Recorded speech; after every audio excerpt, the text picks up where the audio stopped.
Hey there, lads and lasses. This here is Thunderhand64 coming at you live from the west coast of the United States. Here on a Wednesday, it is a little bit past noontime, and that can only mean that it is time for some Generations Minecraft server. And today we're going to be playing with the baby zombies. That's what we're going to be doing, Baby Zombie Rush. Working on our not so mini game, creative, redstone, all of that good stuff. I'd like to kick things off by welcoming in friend, moderator of the stream, fellow buffoon, Princess Nebula, who I've not seen in ages. So happy to see you, Nebs. So happy to see you. And, of course, the mighty co-streamer himself, a Cyclopsalops. You should be able to see their auto shoutouts up there somewhere. Please go check them out when you get a chance, when next they stream. Hope you are all doing well today.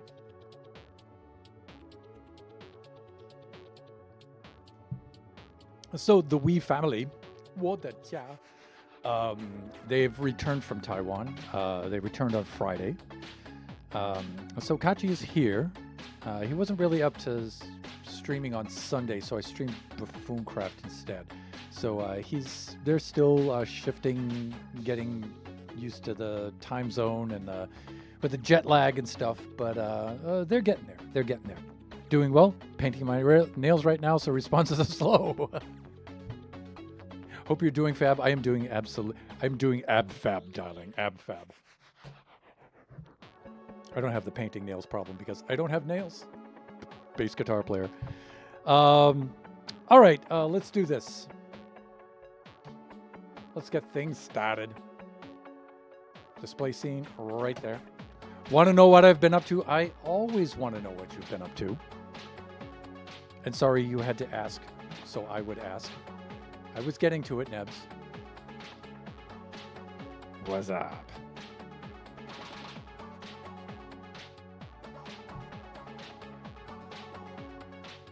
Okay, What I've been doing lately while I'm waiting for Nebs to type out all of the many things that has happened to her. Remember the giant maze I made? I am making a new one. Nice! Woo! That I want to see. Please, I know streaming is difficult for you. I know, but I would so like to see that. And if you don't feel like streaming it yourself, maybe I will stream it and we could stream together. We'll work something out, Nebs. I need to get my OBS set back up. Okay. But like I said, you know, if you don't want to go through the hassle or whatnot and you're not feeling up to it, but you kind of do want to share it, you know, I could always stream us checking it out and stuff. You know, I could do that for you too. All right. I appreciate it, but sure. Nebs and I go way back.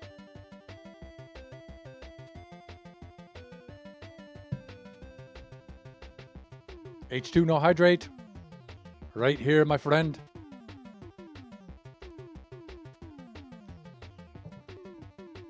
Five years, 4 months, 24 days, and 17 hours. About 5.5 years. It's a long time.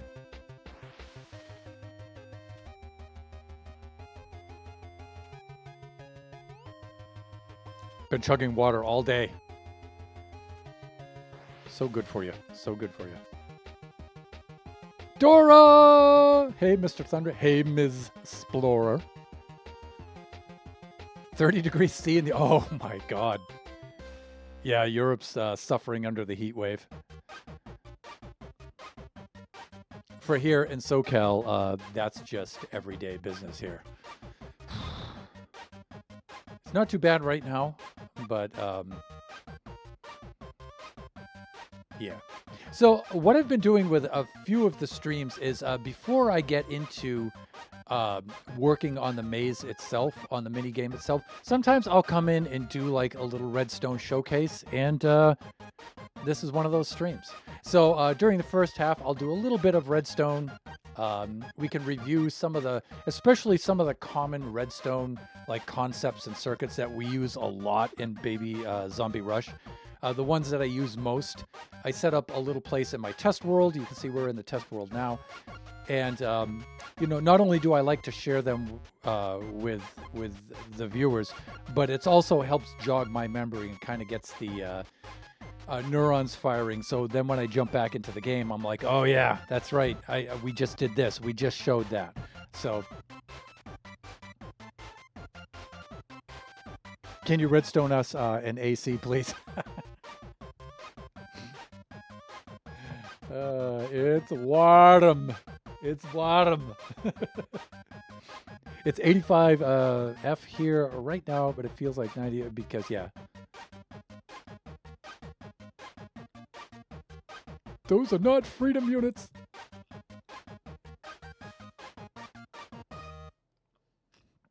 It's not too bad for SoCal right here.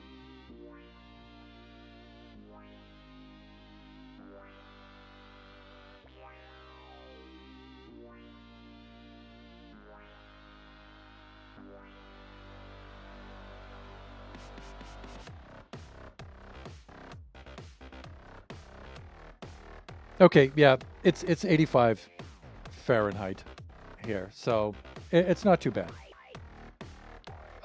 The afternoon, though, that'll probably pick up into like the upper 90s. Or mid 90s, really. But, you know, we like to say it's a dry heat. It's still hot!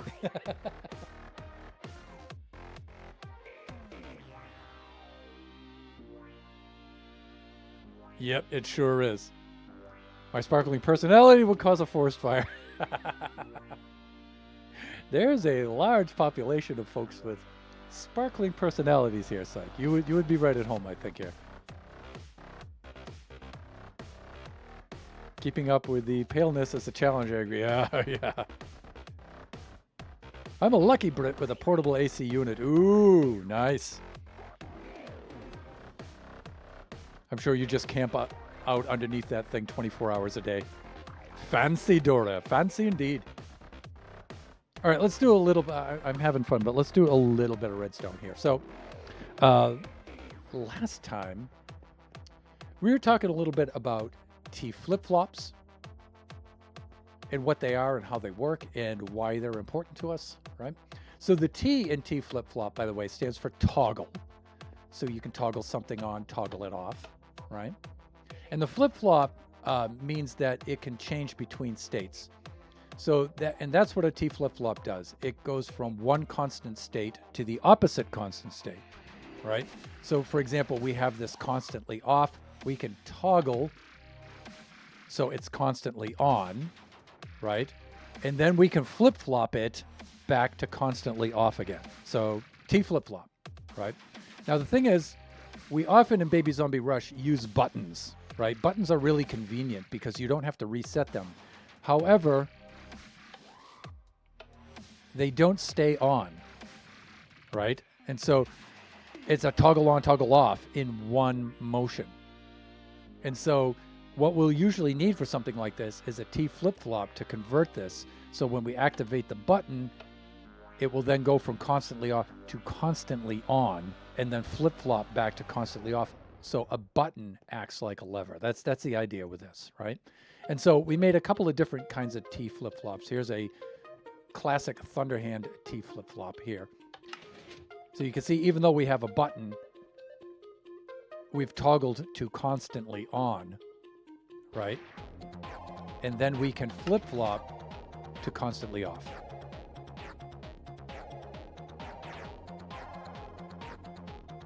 Jeez, he's a shot, eh? It's just my bedroom, so everyone camps out. Yeah. Electrician School for Dummies. Yeah. Well, you know, biggest dummy right here. That's why I need to do this stuff. So then, you know, we can make this a little bit more compact over here with a copper bulb. Thank God for copper bulbs. So again, you can see where constantly off, we can toggle this to constantly on now, and then we can flip-flop it back to constantly off, and you can see it's a lot more compact, right? And then application-wise, we can come over here, constantly off, so the doors are constantly shut. We can do this, constantly on, so it powers the doors so they're constantly open, and then we can flip-flop back to constantly off, right? I sent you a pic of the creative mode version of the maze and a giant tree. Oh, nice, nice, nice. I definitely want to check that out, Nips. And I'm so glad to hear that you're working on stuff. All right, so that's T flip-flop. We use T flip-flops a lot in Baby Zombie Rush. The other thing that we use is pulse limiting. Pulse limiting is probably the thing that we use the most, right? So pulse limiting, what happens is we're using an observer, and an observer will see something, but it will send out a pulse when it sees a change of state. So we'll have from off to on will give us one pulse, and then you can see from on to off will give us a second pulse. So when we hit the button, the observer gives us two pulses, right? Usually that's not what we want. We want to activate the button and just get one pulse, right? Not constantly on, but we just want one pulse. But when we do this, we always get two because we're getting two changes of state, from off to on and then from on to off. So it gives us two. So we need a pulse limiter to limit the two pulses down to one. So here's a type of pulse limiter. It uses a copper bulb. You can see the button just gives us one pulse. Right? And there are different ways, different types you can set up pulse limiters. Here's another kind of pulse limiter. You can see you just get one kind of pulse. One kind. You just get one pulse. Instead of the two, when it sees two changes of state, but it only outputs one pulse. Really nice. And then here's some variants that go in an upward direction. Because we know, like, if you're trying to push a redstone block, in Java, it can't push a redstone block upward because of quasi-connectivity. Awk. Right? It jams. Right? And so we come up with some ways to get around that, and it'll send. Now that'll send the double pulse up, but we only want one pulse up. So we employ our pulse limiter here, and you can see we get just one pulse going upward, right? And then you can configure this to read in different directions, like it can read from above the rail, right? And do the same thing, okay? So that's pulse limiter. We use this one a lot, pulse limiter, so much.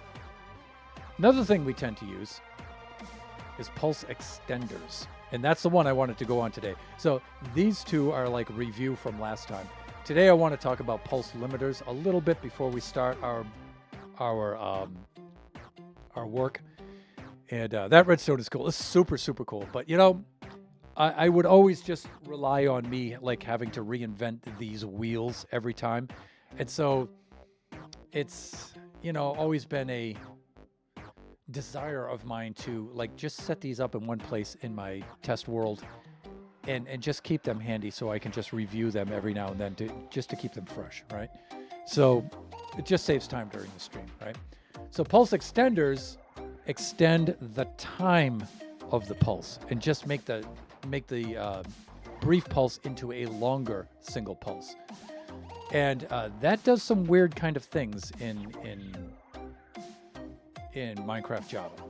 For example, the observer seeing the change of state here puts out a 1-tick pulse, and you would expect that when it puts out its 1-tick pulse, that it would just pull the block up and then just retract it down. But no. The pulse 1 tick is too brief for the sticky piston to kind of do its thing to like grab onto the block, so it will drop the block off, right? And sometimes that's a good thing. Sometimes you want it to drop the block off. So if you want it to drop the block off, you want the brief 1-tick pulse. But sometimes you don't, right? And so the idea is the observer pulse is too brief to retain the block, so it drops it off. The action is too fast, right? 1 tick is just too brief. Now, you could put a repeater after this, but if it's not delayed, it will still have the same kind of action. It's still just 1 tick, and it's still not enough, and it will still just drop the block off, right? But if we set it to 2 ticks, now there's enough of an extension of the pulse time, right? And now you can see it has enough time to hang on to the block, right? So it works as expected, right? I mean, sometimes you want this situation. Sometimes you want it to drop off the block, right? So no delay, 1 tick.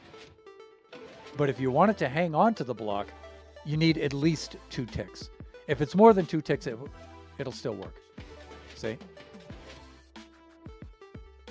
3 ticks, 4 ticks, still works, right? But if it's on 1 tick, it drops it off, right? So it has to be at least 2 ticks.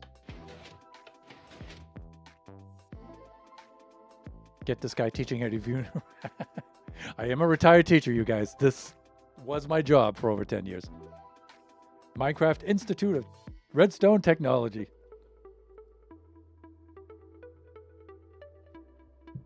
But, you know, I'm glad I can share this stuff with you guys, but most of this really is just, you know, me going through it just to make sure I remember it and I understand it, right?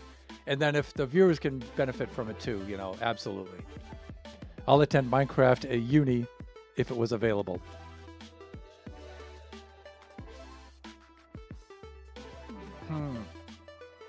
Huh. The American entrepreneur capitalist in me is like, should I start something like that? I don't know. I think I'm too old for that. I think one of you younger folks like Psych, you guys are going to have to do that.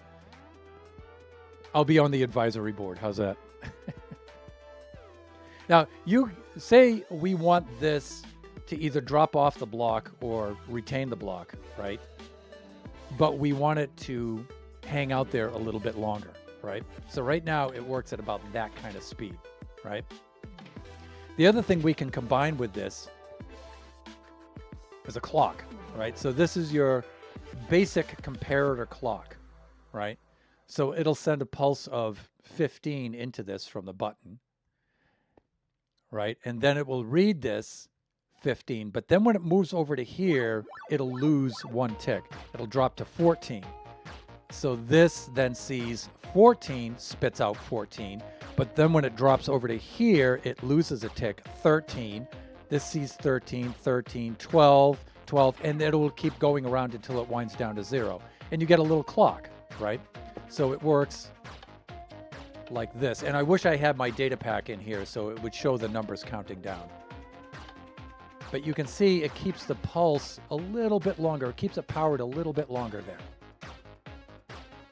Right? And so the result is it'll keep this in the air a little bit longer. Right? And then you can compare the two. Here's with the clock, without the clock. So that keeps it in the air a little bit longer, right? So, but this is without the observer. When you add observers, that always messes things up. For example, 1 tick coming out of this usually isn't enough to trigger the clock, to get the clock to work. See, the button has enough where it's enough of a delay, a 2-tick delay to activate the clock, right? But the observer isn't. The observer, again, the pulse is too brief. So it'll activate the piston, but notice it doesn't set off the clock. See, it doesn't start the clock counting down, right? So again, you need the pulse extender set at 2 so it has enough, the pulse is extended long enough so then it will set off the clock. And now it'll keep that in the air long enough, right? And you can see it activating the clock and counting down, right? And then, so pulse extenders are super, super handy. Again, we use this one in Baby Zombie Rush a lot, right? And so it's just a matter of, you know, if I come across another circuit, if I think of another circuit I use super frequently, I'll add that next, and I'll review that with the next Baby Zombie Rush. I'll spend a little bit of time, like, for example, autocrafters. Autocrafters are super, super useful, and not just for autocrafting either. They're useful for clocks and inputs and outputs and things like that. They're super useful. So I think that's probably the next thing I'll do. So not next Wednesday, that'll be Generation 5 Survival World, but the Wednesday after that, we can maybe we'll go over that circuit at the beginning of the stream. We'll do something like that. One thing I did want to try to do here is to see if I can use the pulse extender, combine the pulse extender with the pulse limiter, right? Which is a weird kind of thing to think of. Why would I want to limit and then extend and then limit? Well, maybe we want 1 pulse, but we want that 1 pulse to last longer, right? So here you can see we're getting the pulse lasting longer, so it will retain the block, but we're getting the double pulse, right? So then the next idea, and let's extend this outward here so we get a little bit more room to work, because there's a couple applications here that are cool. Let's do this. Let's get our chug borders on. Let's do a fill command. Like this. We'll do that over here. And then, let me see, we'll come on over to here.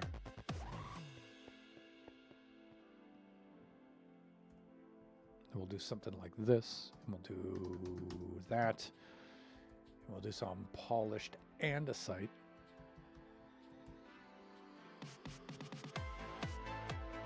Right there, okay. So we'll extend our little work area out here.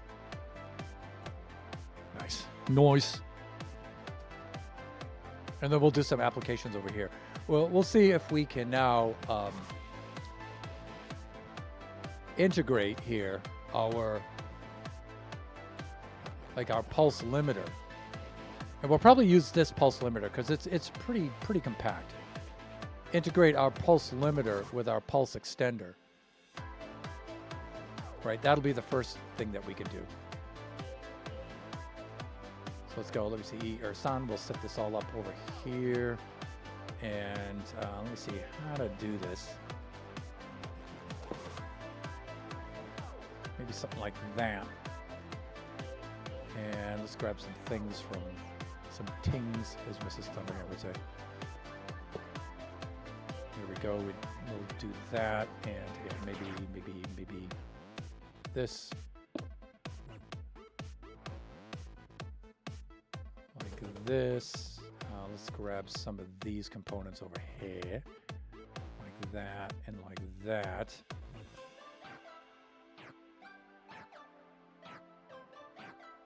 So like this, I think that should be enough.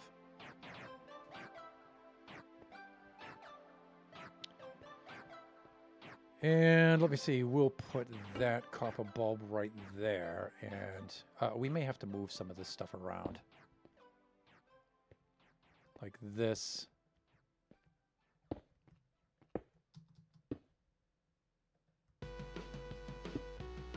And we'll just slap some blocks down and we'll get things running first.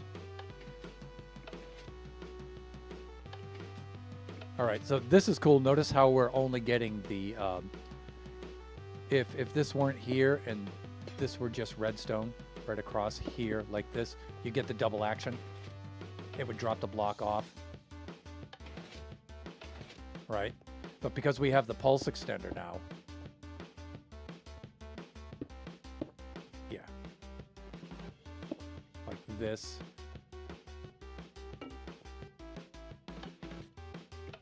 we now get the nice pulse extender like that, right? We get one burst out of there, right? Instead of two. That's the idea.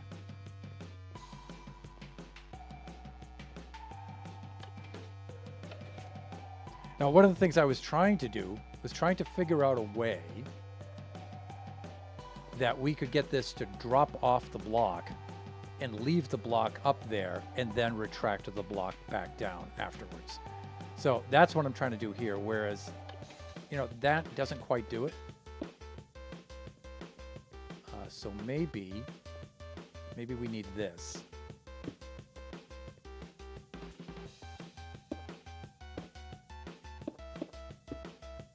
All right, let's try this.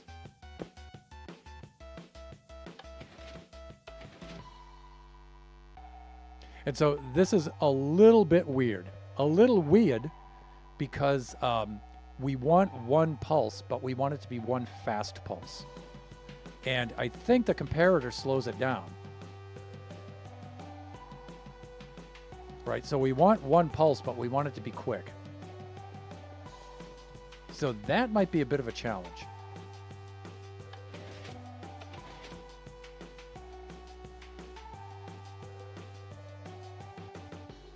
So how would we get just one tick? Because we're going to need, and I won't spend too much time on this, but it's like, I'm thinking maybe the first half of the stream, maybe we'll mess around with this a little bit, and then the second half we'll actually work on the game itself. Right, so in fact, until we get this, let's just work right in the middle of the area here. That's a little bit better. Right, and then we can take this going right into here like this. I'm just having no input, just okay. All right. See, Nebs has learning skills. To shut up, pay attention, watch, then ask questions. Let's do that.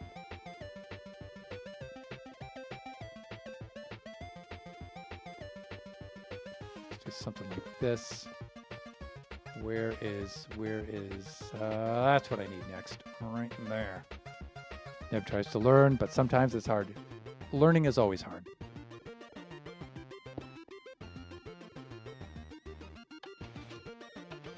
Okay, so what we need to do is we need to combine this now. So it drops the block off in one pulse, and that's going to be hard to do.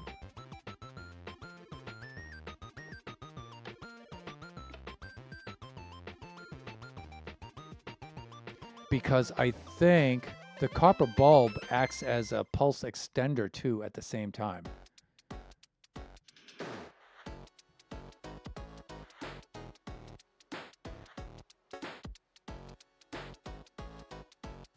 Do we have comparators? I have comparators, but I don't have repeaters in my inventory. Here we go. See, I get what all of these things do, but how to finagle them into doing what you do is where I... Well, you know, that's why it's kind of handy to have, like, a little place like this in your test world, right? And the idea is not just to learn how to do something, but then to come over here and then just to apply it into something that you can use in your world, right?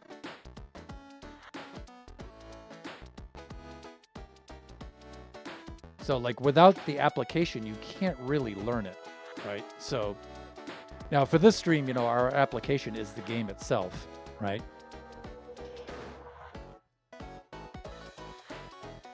So we can do this, and I'm thinking maybe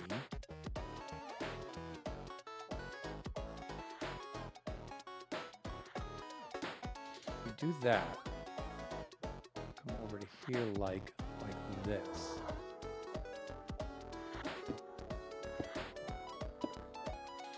But a lot of your really complicated redstone machines are just a lot of these circuits all ganged together to do different things.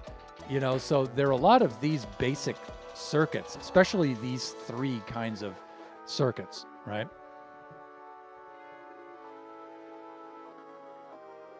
Yeah. Gonna head off to bed soon. Psych, thank you so much for dropping by, man. Beat the heat, buddy. Hope you can get some decent rest there. I know it's hard to sleep when it's hot. Enjoy the redstone always, man. Always.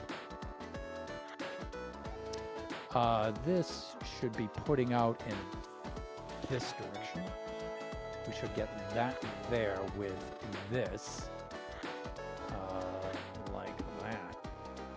And then we get...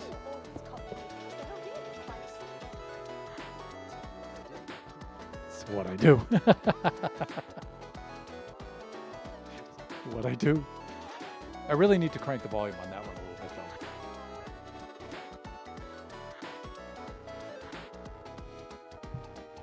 though. By the way, he's made a very... That's Alton Brown from Good Eats, if you didn't know. But he's made a YouTube series now.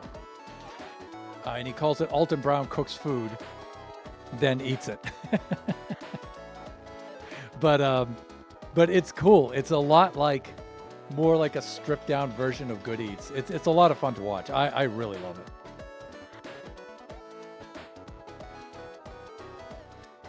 Okay, let's do this. Right there, maybe. Now we can do this. And you can see, oh, this is backwards. That doesn't help. There. Now you can see it kind of has a built-in pulse extender to it, which is not cool.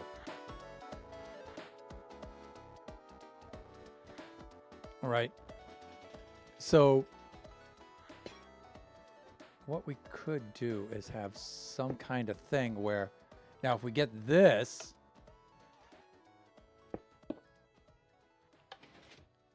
but now we get the double pulse.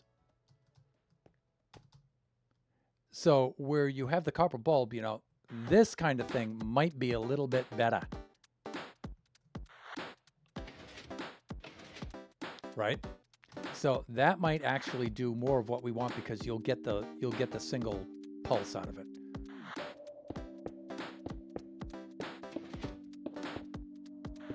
Right? So we do this, we get the rail, we put the piston behind it with the redstone block.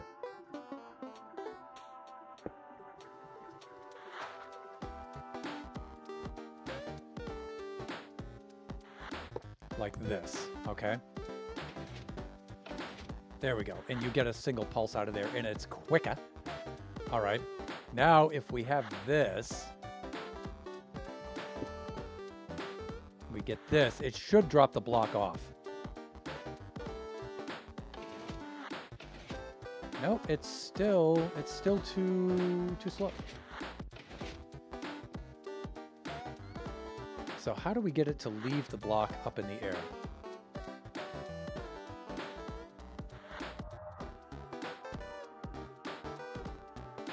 We may not be able to do that.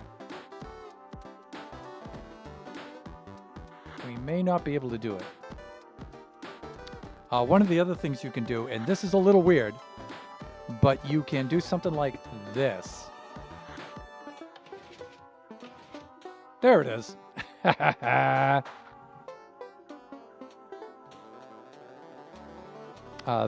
is obviously a bot. Let's do the moderation.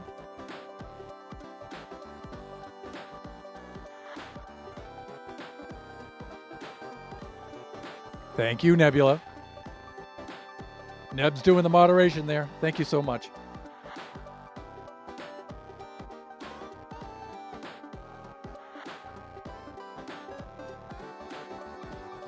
So you can see this is a case where we don't want the pulse extended.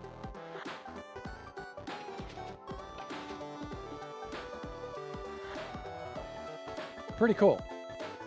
This you can leave the block up there, right?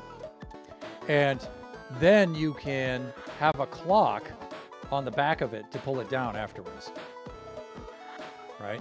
So you could then, for example, how would we do this?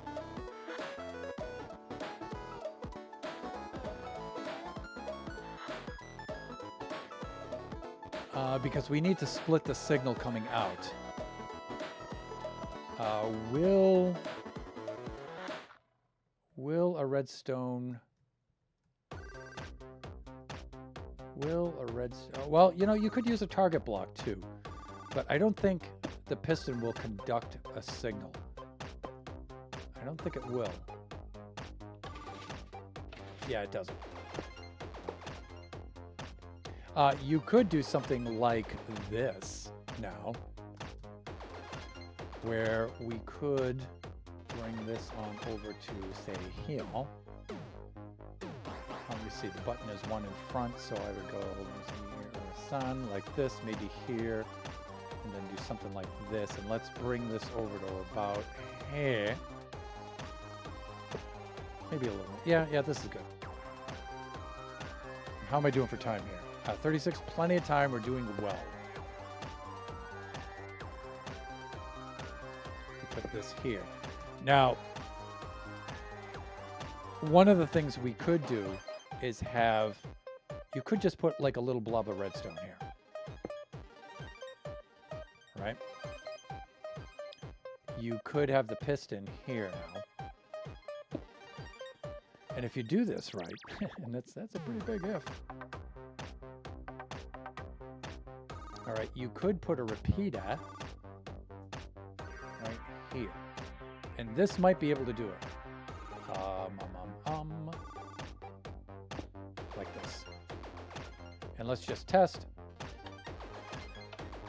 Okay, but the problem is it won't run this. So you might need a conductive block, but this causes problems as well.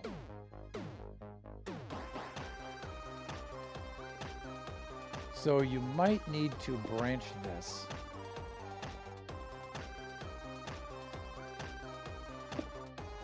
And run it this away. But it might not do that either.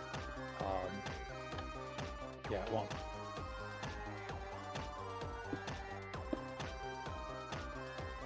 Would a target block work? A target block changes it to 90 degrees, but not straight through. So, and let me show you what I mean by that.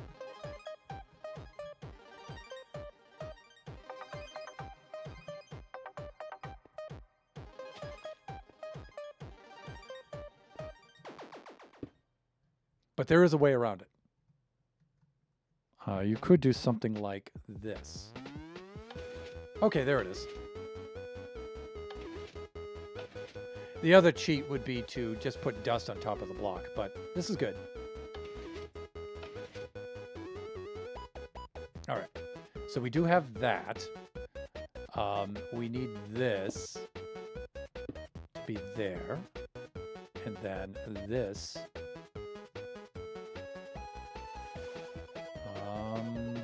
New keyboard, so I'm struggling.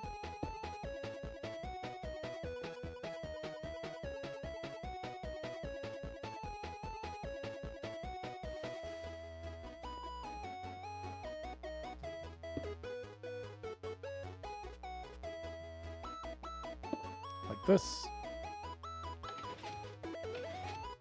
Nice. Okay, so it drops the block off, and then what we want is this attached to a timer, so then it comes around here and then brings the block back down after a certain amount of time, right? So we know what we need to do. We need the pulse extender right here.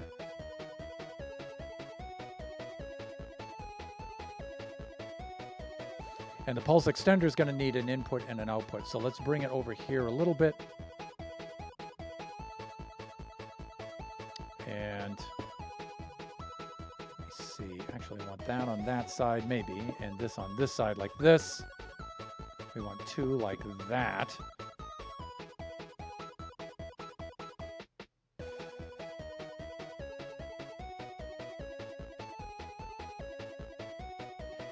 And what we would have to do now, and let's see if it activates the clock. Remember, we need to set that at 1 tick there so it'll activate the clock. Okay, that's good.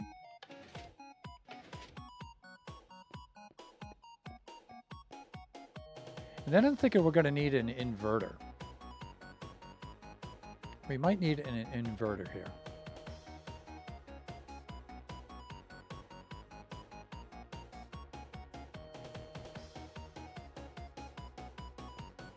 Let's see.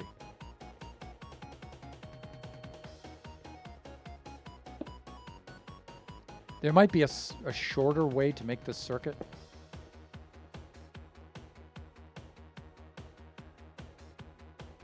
Because we need this to be on, and then when it shuts off, it'll activate this. So that's definitely an inverter.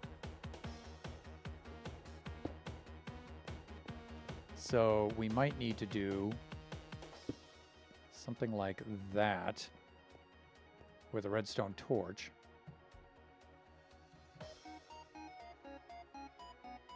Like this.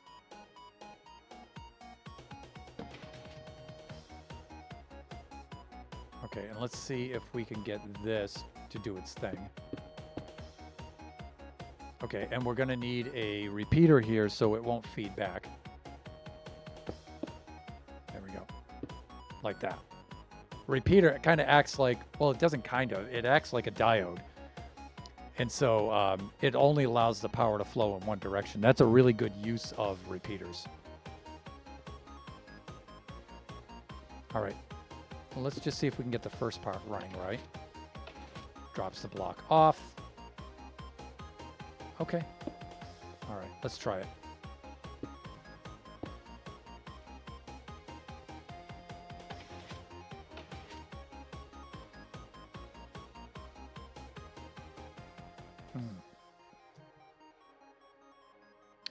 Oh, I see what happens.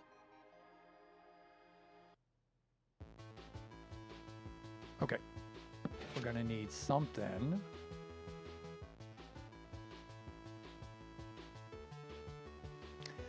This actually needs to do this.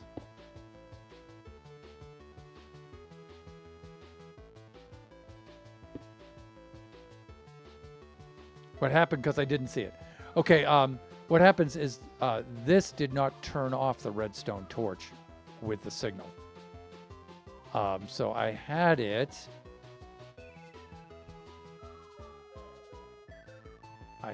Like this.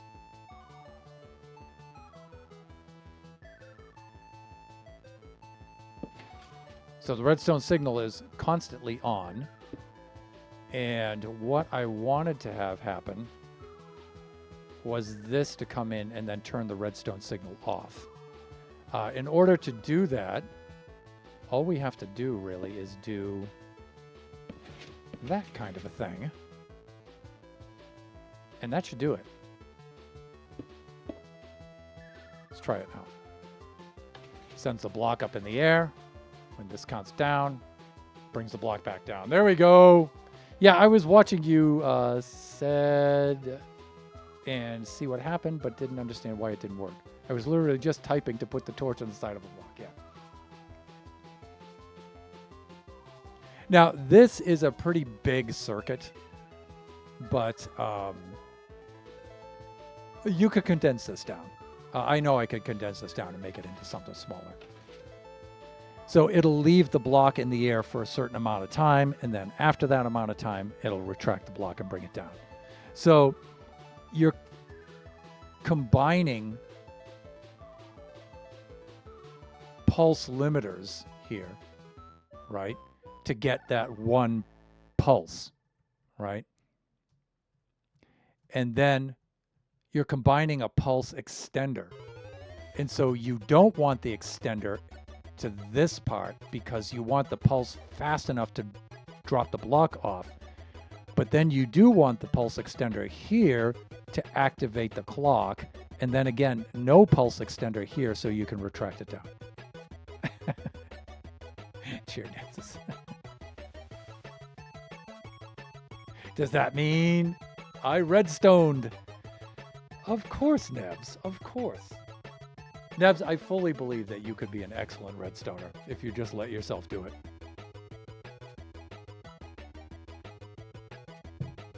Embrace the redstone, Nebs. Embrace it.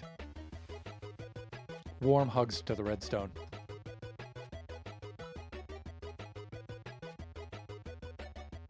But the thing is, just take it slow, Copy somebody else's build that has a redstone thing in it that you think is really cool. See if you can figure it out. So you kind of have to work in parallel. And don't make it too complicated. Get one that does sorting or something like that you can look at and maybe you can figure it out, right? And then in parallel, just do something like this in your test world where, you just set up basic T flip-flops with an application, or you set up, basic pulse limiters, right? And give yourself some notes, right? And do a couple of different configurations of them, right? Pulse extenders. And, always try to apply it afterwards. Like we had the pulse extenders, right? But then when we came over here and we tried to do something with it, we combined it with one of our other circuits, right? To try to make it do something specific, right? So the applications are how you learn. Just setting up the example isn't quite enough, right? I mean, you can figure it out, you can see how it works and stuff, but you really don't learn it until you apply it, right? So just give yourself a little test world like this. This is my newest version of the test world. That's why there's nothing in it right now. So every year or every other year or something, I'll clean out the test world and I'll make a new one, right?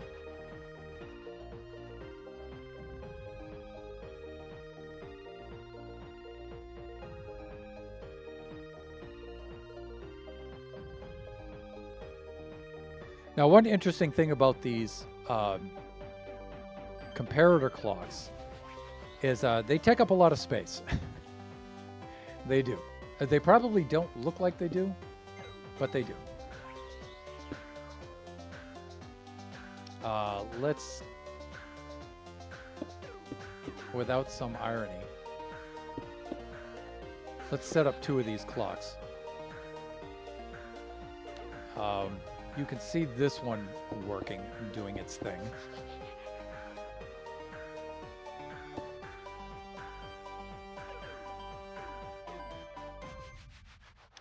Let's do this.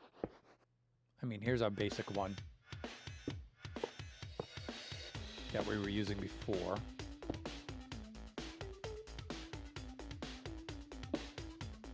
There we go. You can see it activate the clock. Has a double pulse on it, right? We would need to have that have a single pulse. That would be really important. But you can see the double pulse action. See the second pulse come through? So that's another thing that we would need to, like over here when we see this, you can see the double pulse, right? So on this side, you would actually need the pulse limiter over here to limit it down to one pulse.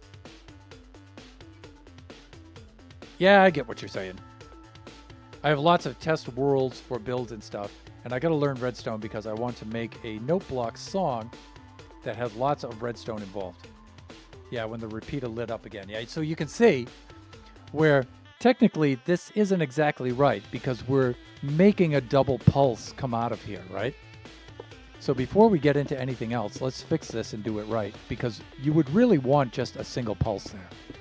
I mean, it works, but it's hard to get the timing of this down right. Like if you want it to stay up at an exact amount of time, right? Having a double pulse kind of throws that off.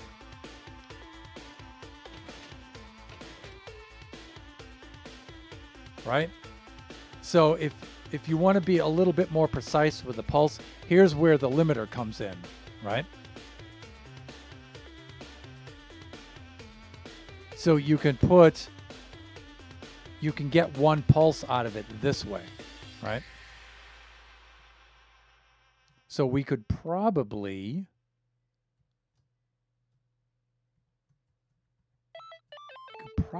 use this kind of limiter there.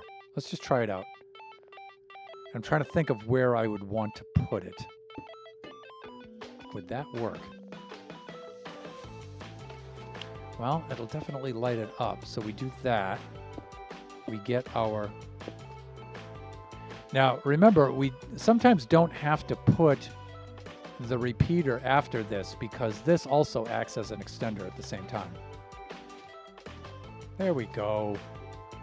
See, that's all we have to do. So it's a really cool application of clocks, of limiters, extenders, right? All in one purpose, right?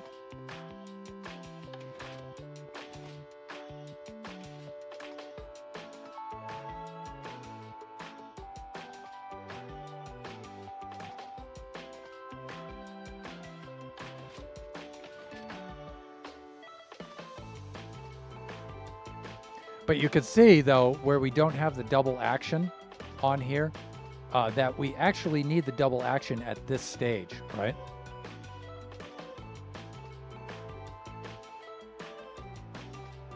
It's backwards now. Yeah, kind of, right? But you do have to, well, not kind of, it is, right? But you have to start with the steady state, right? Start with it retracted. There you go.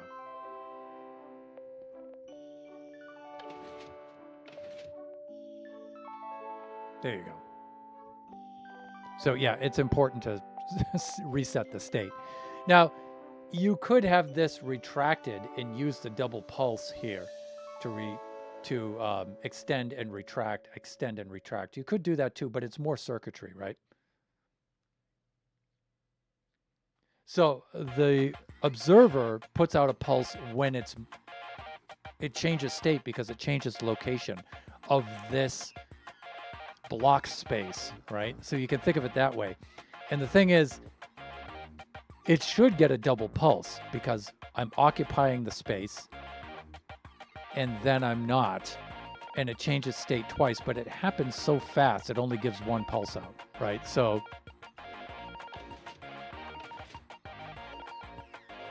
there you go. Now, without the inverter, it might still work, except this would be in the retracted state. It would extend to pull the block back down, right? Instead of, so its constant state wouldn't be extended, it would be retracted. And maybe you could cut down on some of the redstone there and save a little bit of space, right?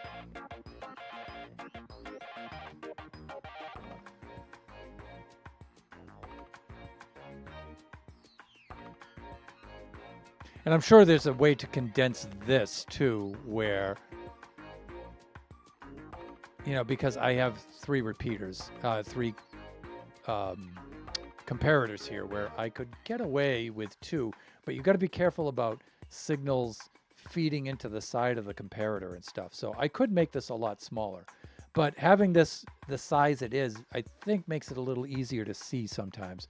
When you start compacting things down, it's not always obvious how things are working, right? So because you have like one redstone component is doing multiple things, right, to save space, but then it's not always obvious how, you can't see it working, right? The different steps, because it combines steps in a way that makes it a little bit confusing, right? But when you mess around with these for a little bit, you start to look at them and you can say, oh, okay, I can combine these two steps into one step, right? And I can save some space and save a little bit of time, right? And some resources, right? So when I'm in my test world here and I'm just making examples of how these things work, I'll usually leave them in a less compact state like this because it's just easier to see. Oh, hey, Dog Day. Thank you for the raid. Welcome on in. Hello. Hey there. Raiders, in case you don't know who I am Thunderhand64. I'm a Minecrafter, and today I do two streams basically. I do my Solo World stream, and my other stream is from the Buffooncraft SMP, where it's an SMP. We have about maybe 10 players or so, active players, and we have about maybe 15 or so total players.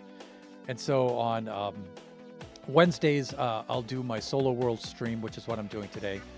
And those streams I'll switch off. One stream is a redstone stream that you can see today, where we're working on a mini game. But it's really more towards learning redstone and stuff like that. And then the alternating Wednesday, we'll work on our survival world. So.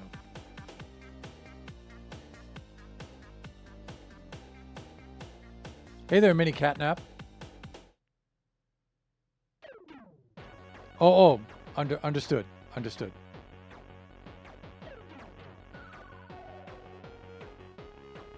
Espanol. Oh. Or is that Portuguese?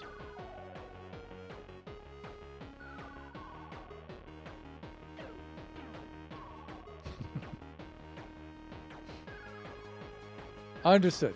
So if you need to lurk, you can lurk. I greatly appreciate it. Redstone is a universal language.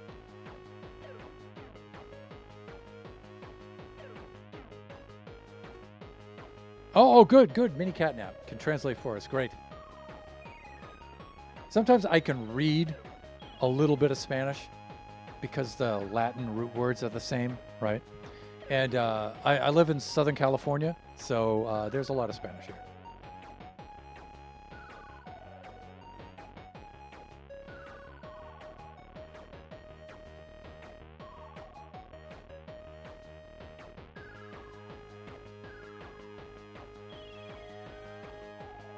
So today we're just looking at different types of circuits, T flip-flop circuits, pulse limiters, and then pulse extenders.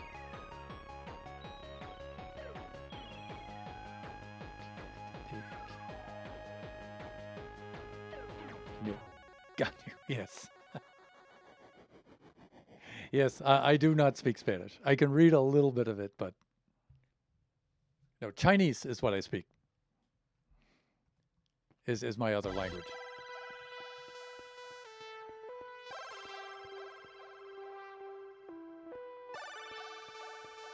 Okay, Raiders. I usually this is the halfway point to my stream. I do a 2-hour stream.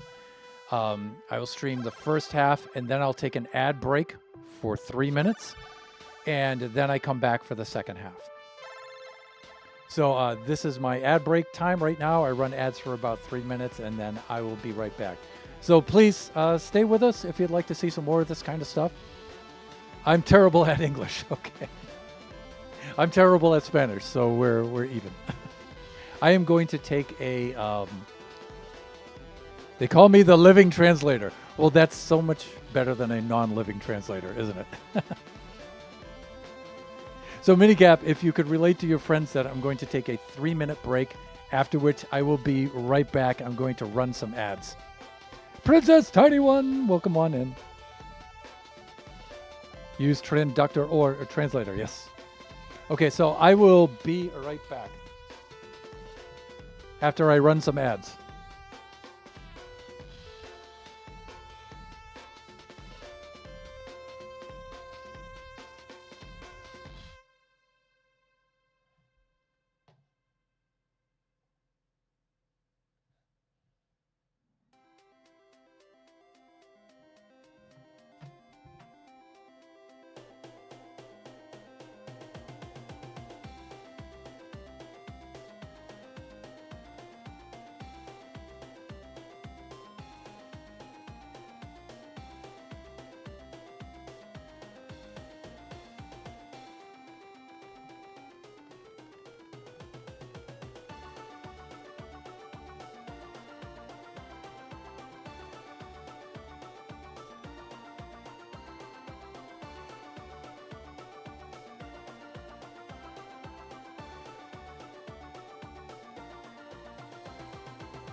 Hey there, welcome back. All right, let's change over the map now. We've done our little redstone tutorial. Our little redstone review is what I'd like to call it, because, you know, I don't like the idea of me presuming to teach people redstone. This is mostly just review for me. So, let me see. Let me flip on over. I need to change over the map. Here, disconnect. Let's go back. Let's get that aim right there. There we go. And change maps here. So I need to shut down my server for a moment, and then I could switch the maps, and then we'll pull up the mini game itself.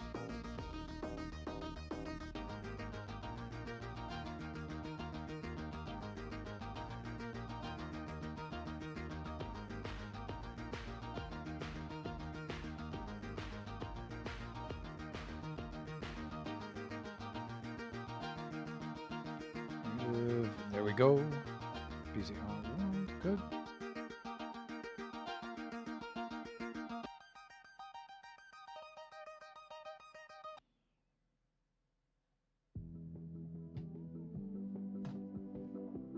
Welcome back. Thank you. Thank you, Nebs. All right, let's see if I can fire this up. I realize the display is still on cam. I just need a minute here to switch the map over.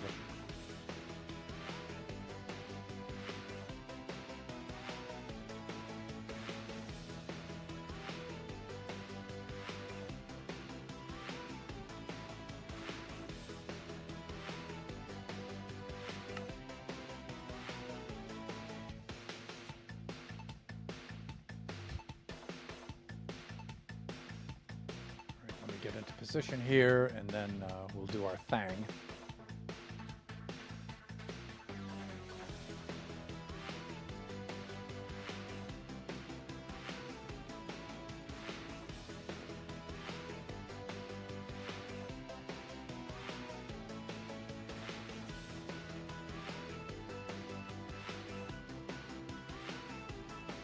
There we are. Hey there. Bienvenidos.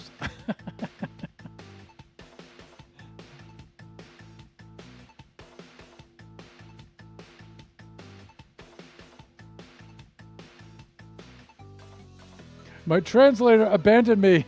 Oh no.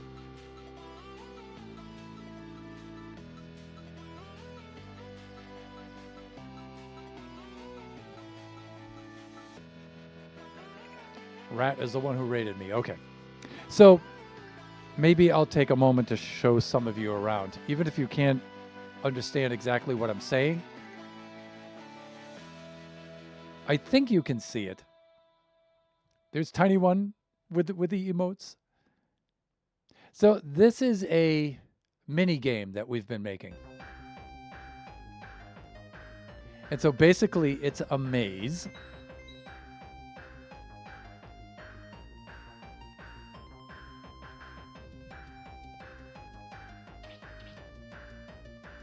Through which a player is released into the maze and then pursued by a horde of bloodthirsty baby zombies.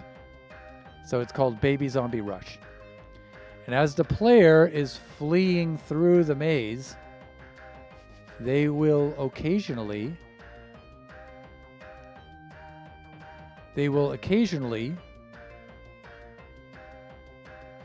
come into a dead end.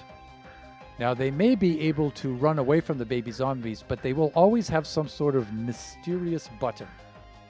And the mysterious button may do something good, or it may do something bad. Okay? The player does not know. All right? So,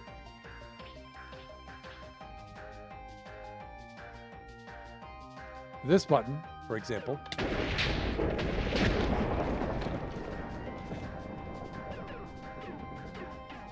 makes lightning. What else do we have? What does this button do? Oh no, no, baby zombies.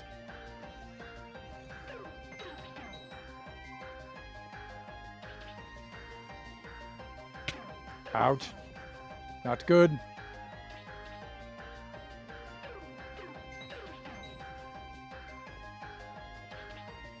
Oh my god.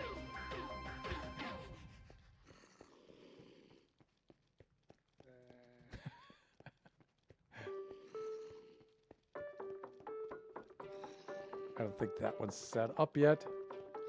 Oh my god, they're right on me. They're right on me.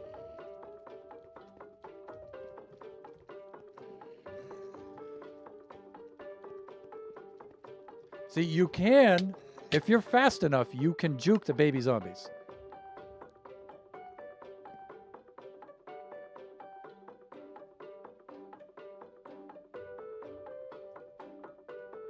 If you're fast enough, you can juke them. So you can see how this works. So each one of these has RIP. Indeed, indeed. Okay, let's reset. There we go. Let's clean up our mess.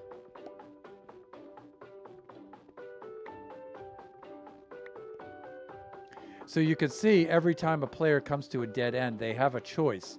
They could try to escape, or they can take a chance with the button. Might be good, might be bad. Don't know, right? Like this one, for example. More baby zombies. Oh my god, no.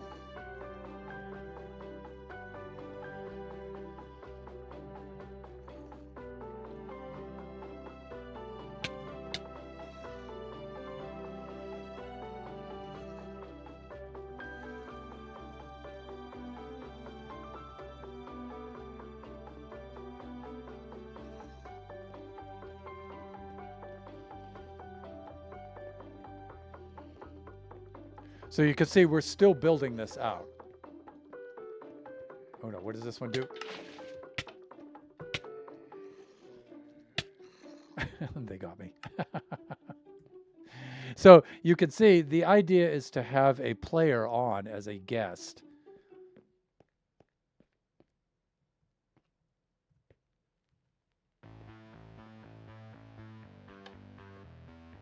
So we'll let the player in.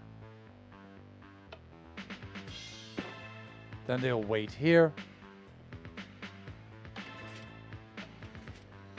We'll get the baby zombies ready. Then we'll open the maze.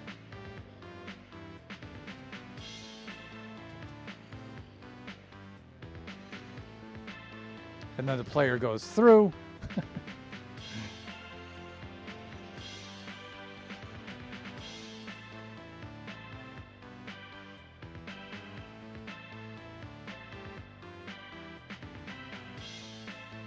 And here they come.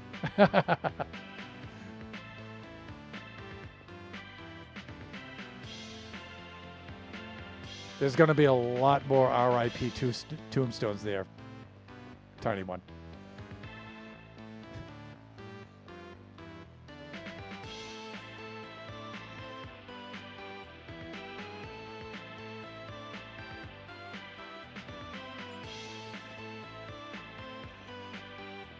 You think I would have this memorized by now, but I assure you I don't.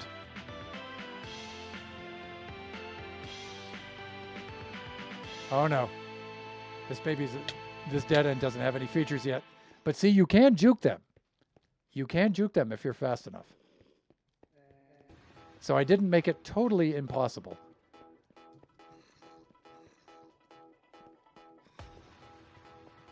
Where am I in the maze? I've forgotten where I am. Oh no! Oh, that doesn't have any features. Oh, neither does this one. Oh no! Oh, they got me. So you can see how it works. So this is what we've been doing. So we've been building out this whole system.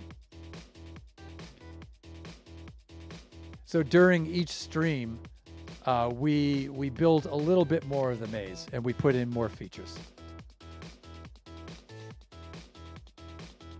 That should kill all of the baby zombies. And let me see, if I do F3 and B and we put hitboxes on, We can make sure that there aren't any left. Yeah, here's some of their zombie flesh floating around. Here we go. And let's close this up. Okay. And you can see underneath here, this is the redstone.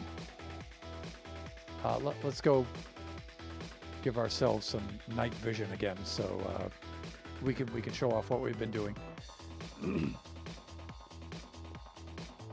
There we go.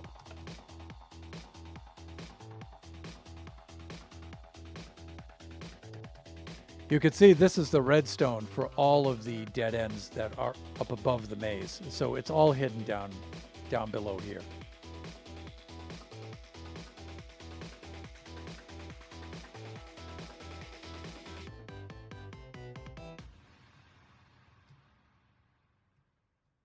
So you can see while the player is in the maze, they can't really see anything, right? They can't see any of the machinery really, especially when it's finished.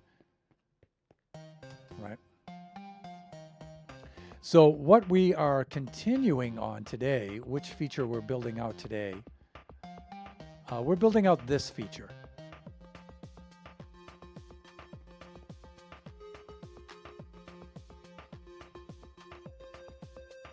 So what we're going to have happen here is the player will come down here, they will place the button. All of these blocks will disappear and you will see this. And out of these holes, tiny, tiny baby zombies will come out of here. It's really terrifying, but it's hilarious too at the same time. So we will get this kind of effect here. Let's do this.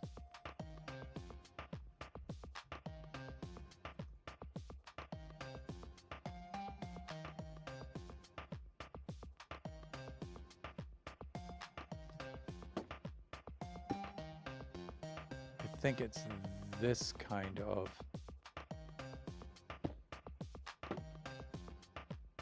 Yeah, that kind of feature. Like this. And so you'll have a tiny baby zombie like this coming out.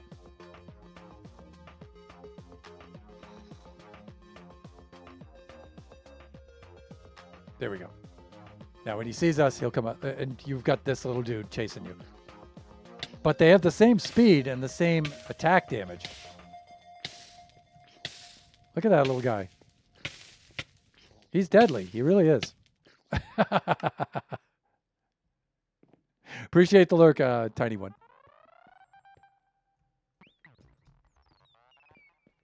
Those baby zombies are deadly.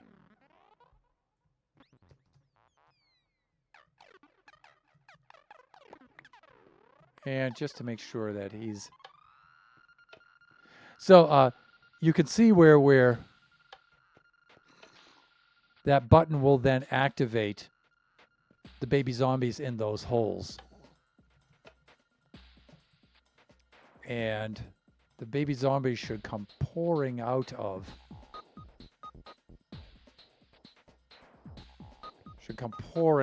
all of these holes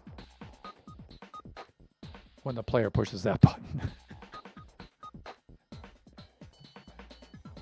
All right, so the way we activate this now is this away right here. And we have to think about this now. This is pretty difficult to do. We have to start our circuit. Our circuit needs to do three things. It needs to take down the blocks from the wall to expose the holes. So that's one circuit we need to do that. It needs to spawn the baby zombies on a clock to keep that open as long as possible. And then it needs to put the wall back up afterwards.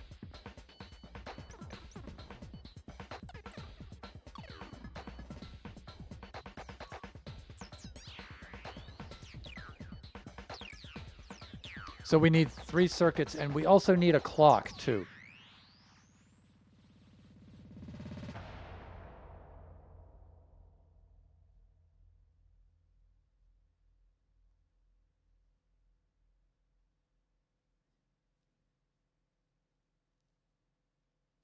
But we need the clock. We need 1 circuit on a clock. We need 1 circuit without a clock, and then 2 circuits on the clock. All right. So, did our night vision go away when we died? I think it did. Let's go get some of that.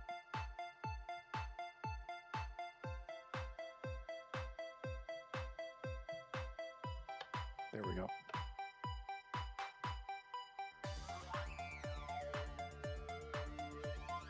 And the cool thing is we can orientate this because this will be all command block driven.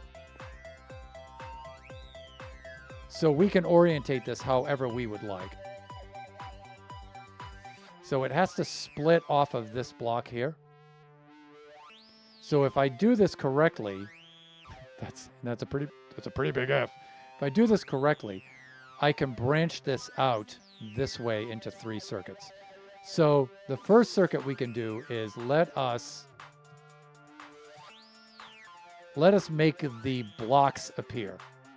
All right, so we're going to have 1 2 3 1 2 3 4. So we'll have 12 blocks, so we're going to need 12 command blocks. And if we do this right, we can just copy them over and change the coordinates. So, where did I have that? I think I used that kind of system right in here.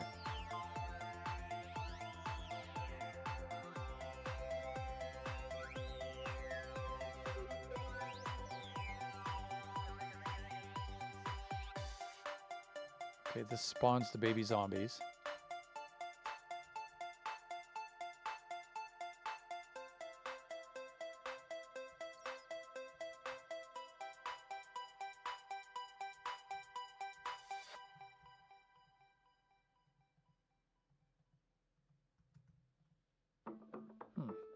That's very odd.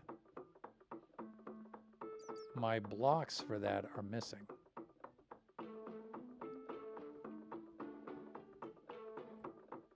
Okay, I'm going to have to update that then. All right, we can just recreate those. So that's just a fill command, really. That should be pretty easy to do. So let's get rid of these. And this is pretty cool. If you press Control and your scroll wheel, you can copy a block and all of its properties all in one move. It's nice.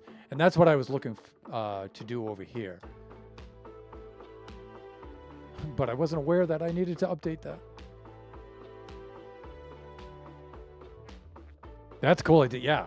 Yeah, it not only copies the block, Nebula, but it copies all the properties of the block. So you can copy like a shulker full of stuff that way, right? Yeah. Oh, it's super handy. It's super handy.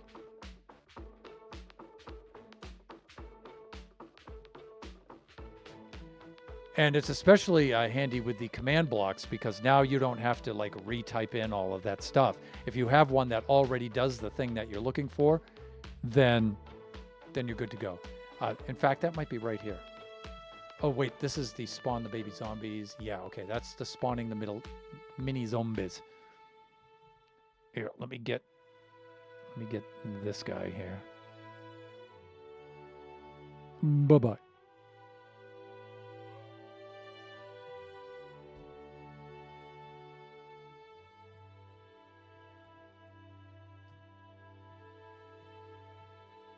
Okay, so we do have this, right? So we need to come over to here. And I'm thinking of just branching these out in 3s.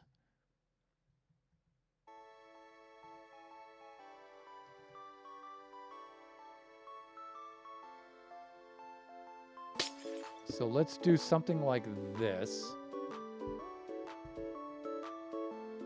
Let's do, wondering if I should use command blocks or not. I mean, target blocks or not.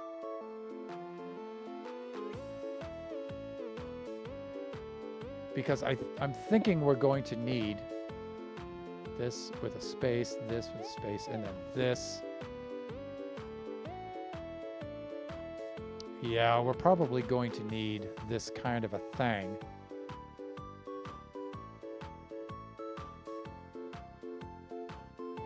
We can do that. That and that. We might be able to get away with that.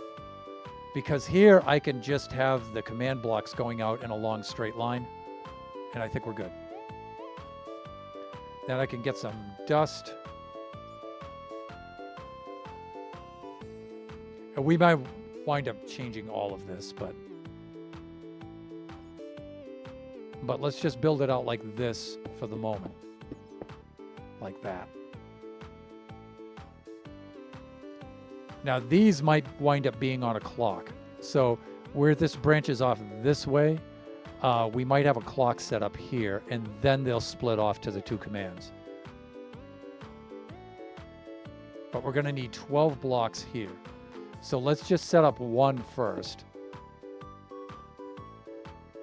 And this should just be a fill command.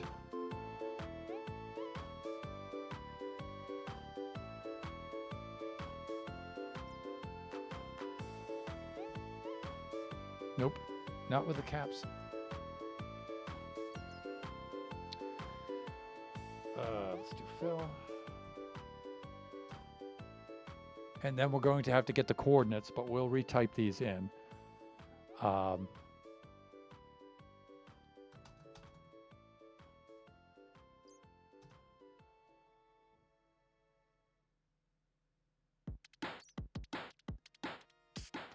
In fact, this we can, since we're only putting one block, oh yeah, we only have to do one block here.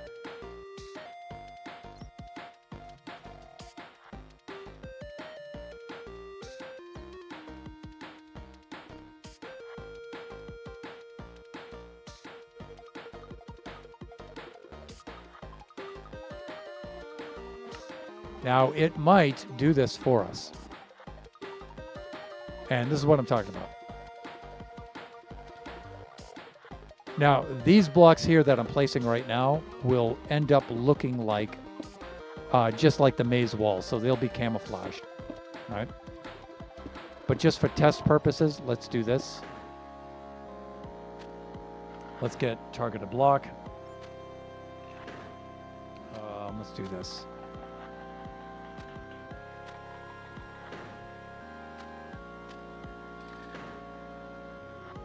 Hold on. I think I can copy and paste it in here if I do this right.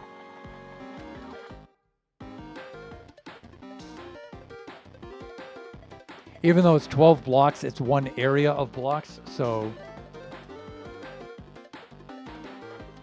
good. And we can do the same with this block here.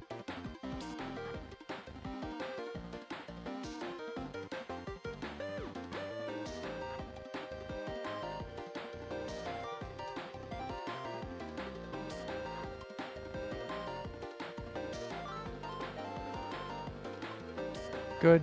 Now I don't want to execute this. So I'm going to put that on the end of it so it breaks. There. And then when I copy and paste it into the command block, I'll just omit that. All right, so here we've got the command block right here.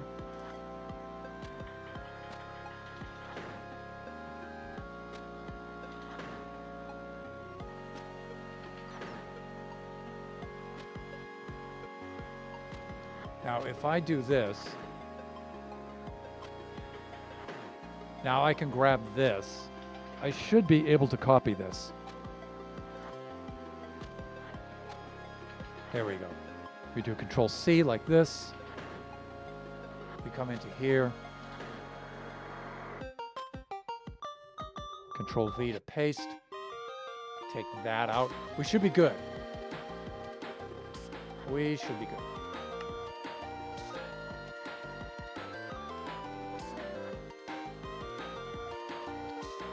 And can I do this so I can see what happens? I think I can. There we go. Okay, so let's put a button on this. Or in fact, I think I can just hit this button. Okay. We changed it to andesite. We need this to be air. I forgot about that.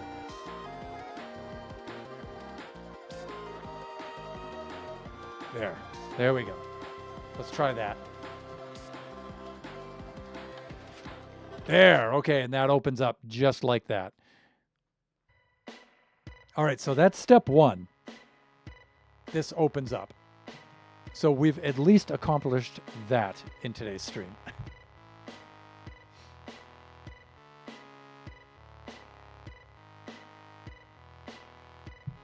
I think the next thing we need to do is set up the clock.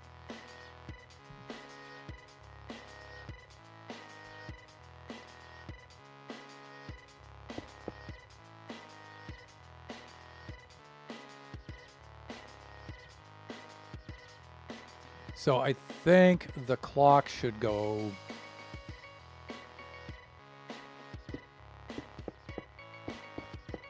Clock should go here.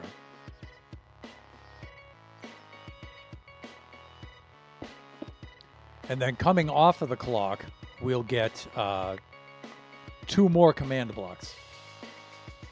One is going to be a... Yay for progress! I've been working on my maze. Nice. Nebs, you can also post screenshots.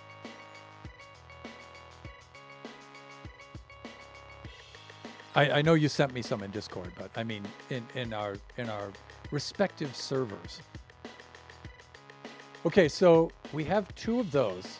We have that, and now we need a clock. Now the kind of clock I make for this, I have a cool kind of Etho Hopper clock kind of clock right over here that I think I can copy into place.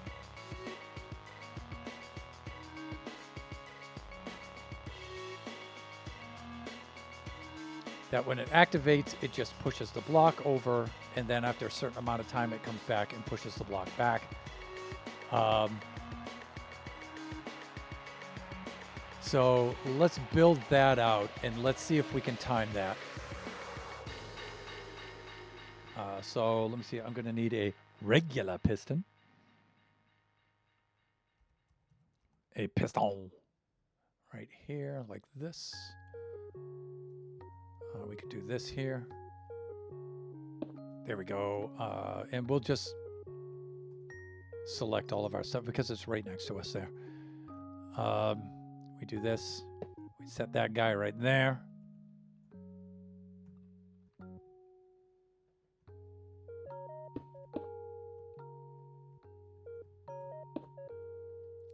This is the piston that'll push it back when it's done.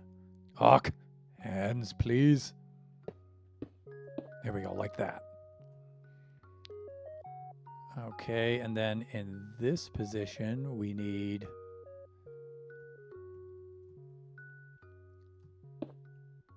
a piston feeding in. I mean, a hopper feeding in, and then another hopper feeding into that, like this.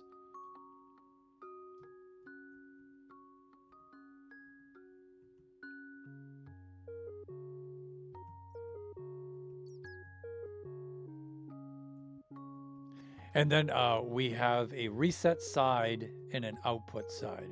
So let's set up the reset side first. And I'm thinking of putting the reset side over here. And let me see, it needs to be next to the piston. With a little bit of dust right there. And we then need the observer, and then this. So the idea is when this counts down, this will shut off, this will read the signal. It'll then trigger this, which will make this piston push the redstone block back. So that's the idea there. And I have to admit, you know, that even though other people have built this kind of circuit, this kind of clock, I improvised this one on myself, on my own. I'm kind of proud of this one a little bit. I mean, I didn't invent it. Somebody else came up, obviously made something like that, but I arrived at it on my own, which I think is pretty cool.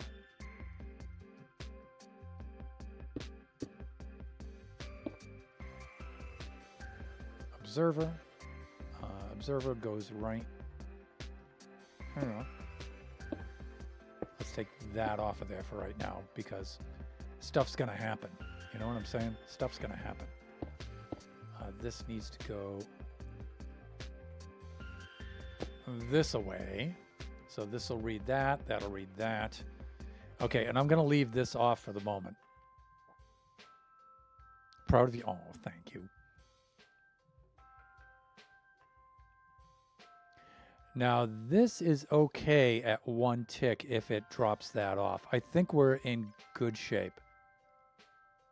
So the idea is you put the items in this, but while the redstone block is above this, they're locked. When the signal comes down, it'll drop off the redstone. It'll push the redstone block over to here. These items will then flow into this side. When all of these items are gone, the comparator will see that. Shut off. This will see it, hit this, and then push it back over there. They'll all flow back that way, and then it'll stop. Okay, now we need the output. You know, my verbal description is kind of wonky there, but you'll see what happens. It took a little bit of head scratching to get this down, but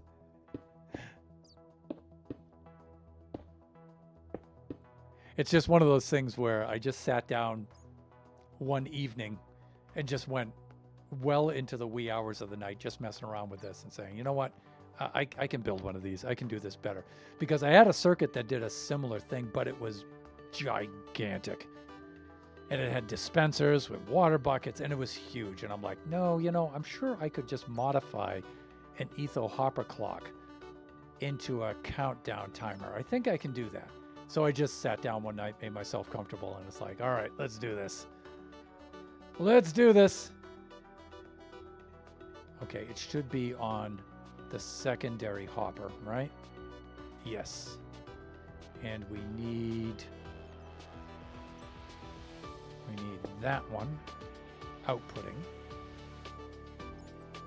Okay, and then we're going to need the signal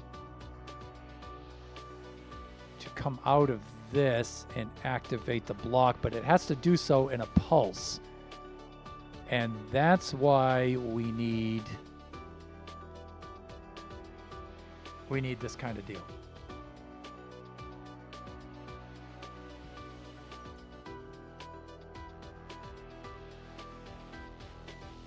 So let's just, as a dummy block, let's just put in a redstone lamp.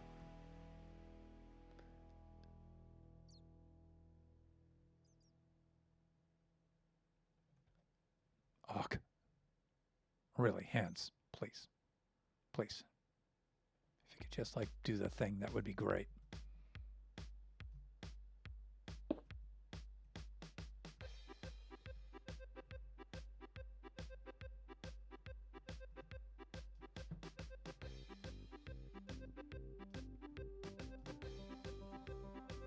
Okay, yeah, we could also just do this too. Really, thunder, really.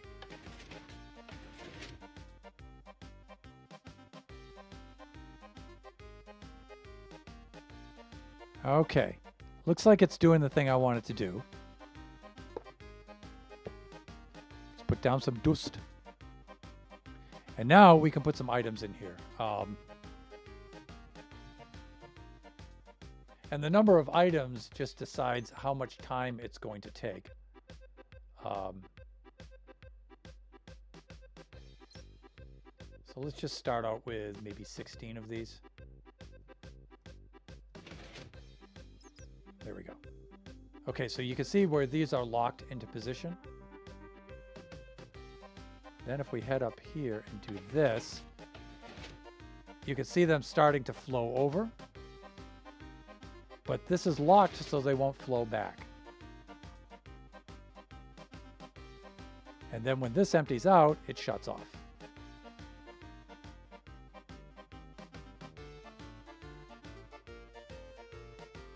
And then it's reset.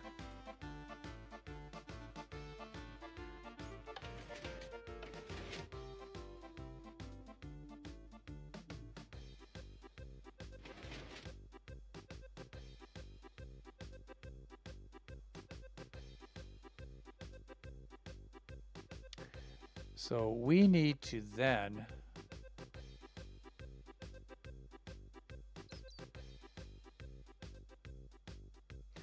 think about this because we need to send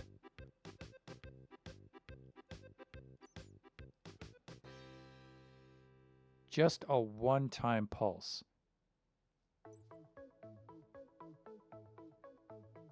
So maybe we don't need the clock for the one-time pulse. Now that I think of it, I don't think we need the clock for that. Because we're going to spawn in all of the baby zombies all at once.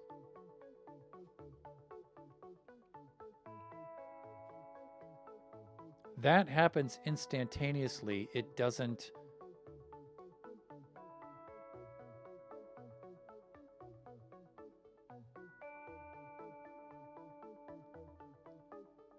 unless we want waves. So 3, 6, 9, 12. We'll get 12 baby zombies in here. Coming out of here. That's already a lot. That's 12 baby zombies. That's a lot of baby zombies.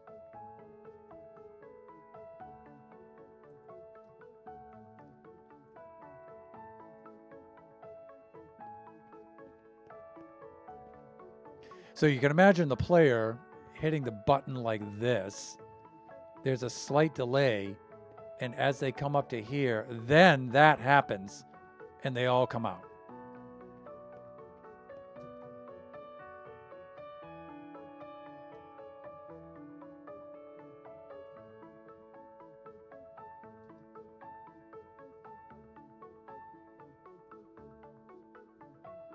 So let's get the delay happening first.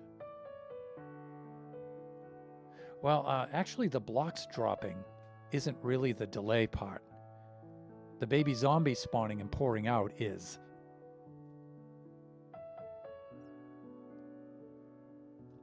See, that's one of the things about, designing a mini game like this. You have to try to predict the human nature, right? And with a feature like this, it's like timing is critical.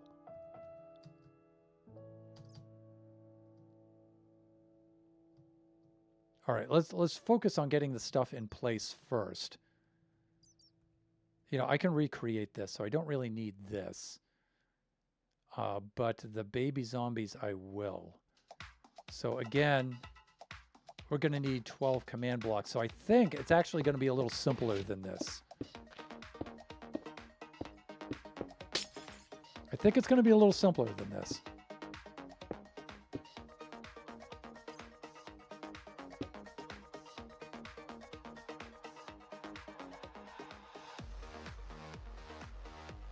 I think it's going to be simpler. And just to keep the signal strong, we can keep a repeater in between them like this.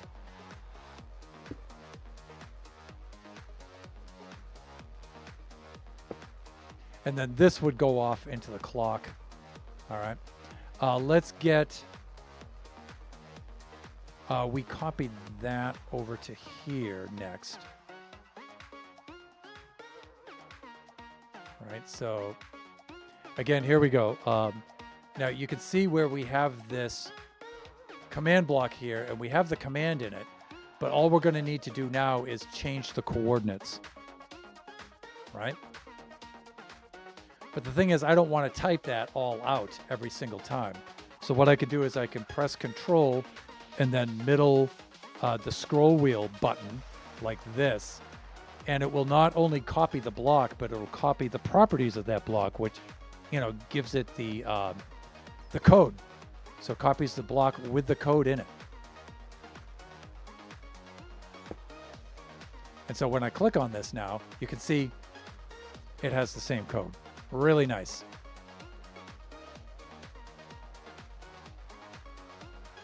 Now what we'll do is we'll get the coordinates to this block worked out. And then when we do, we will copy this block, 11 more of them, and then it'll just be slight alterations of the coordinates of each block. So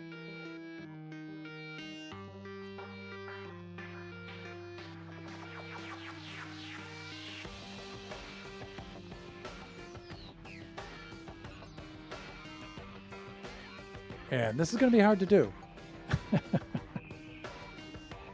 Let's take this.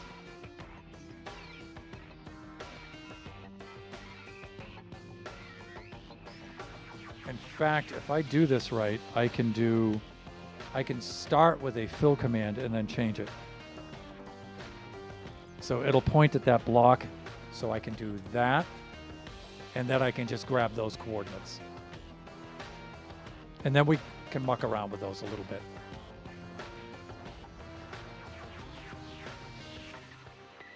In fact, if we do this right, we can just stay right here.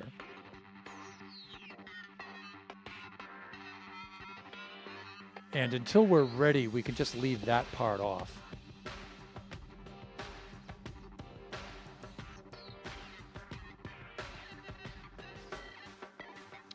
And now here comes the interesting part.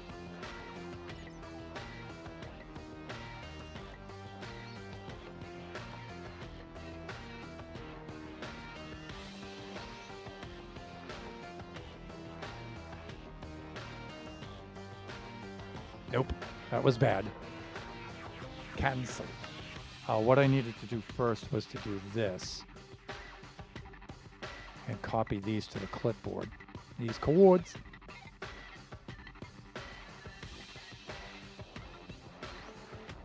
Like that. That's what I want to do. See, like this. And I want to come over to here like this. I'm going to bring these over to here like this.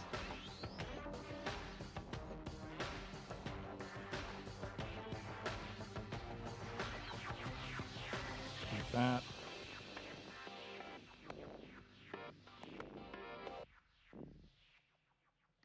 And then there's one thing I want to check.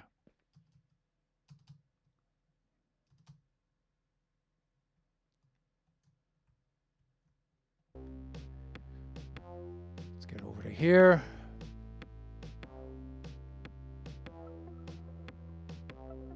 Okay, that shifted him forward a little bit, but we may have to swap these around depending on the orientation.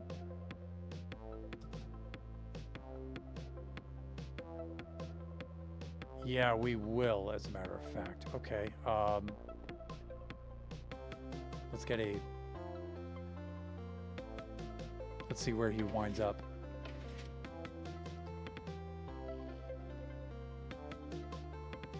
Okay, he's a little too far forward that way.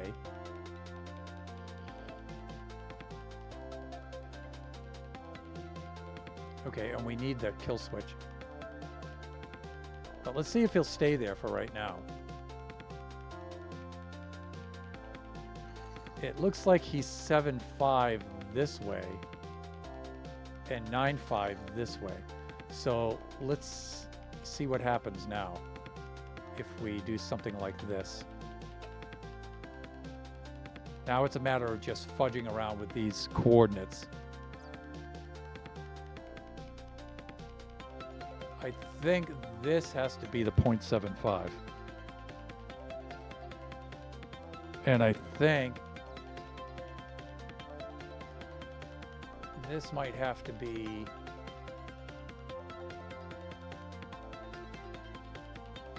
Let's see where this puts it.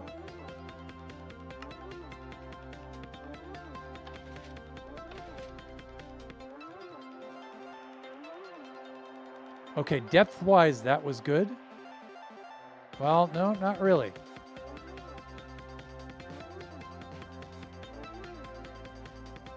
Yeah, depth-wise is good. Um, he needs to be higher up, though. Okay, so let's do that.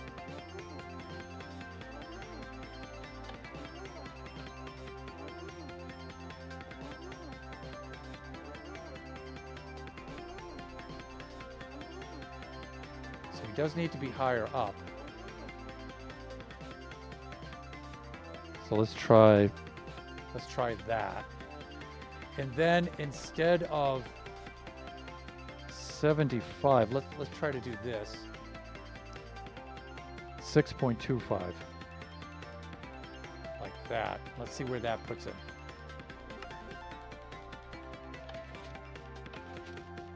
Oh, way over. And I didn't even get to see where he was. Okay, so 0.5 was way too high. But it may be the way it's reading too. All right, so let's try this.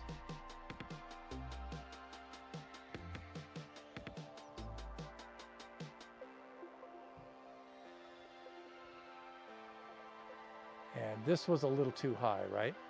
So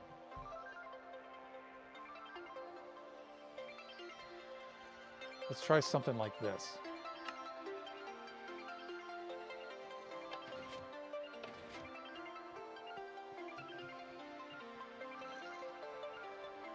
All right, much too low. Much too far that way.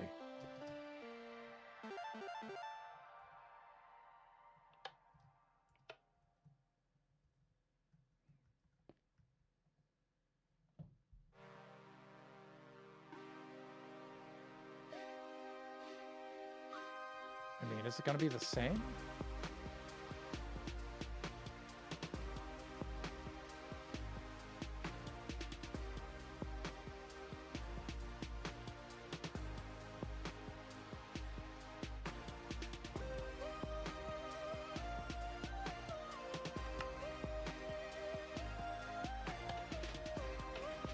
Wow, I don't even know where he went.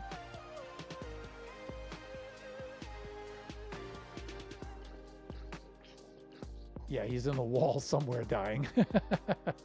Suffocating away.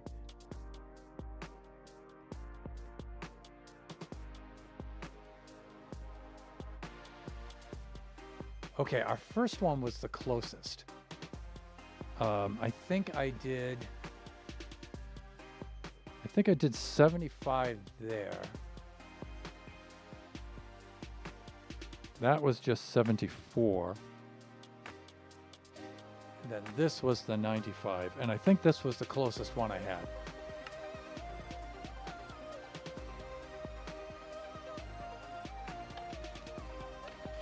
All right, that was the closest one.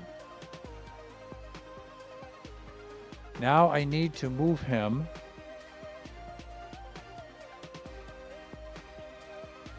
I need to move him west.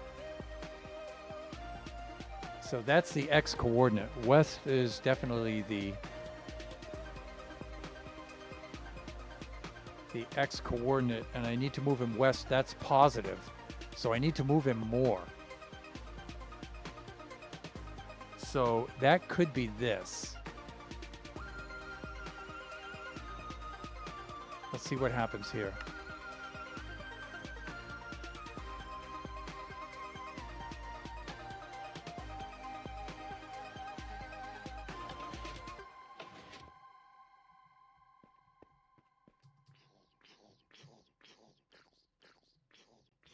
I think it moved him into those blocks. That doesn't seem to have helped. Not yet, not yet. We still have time.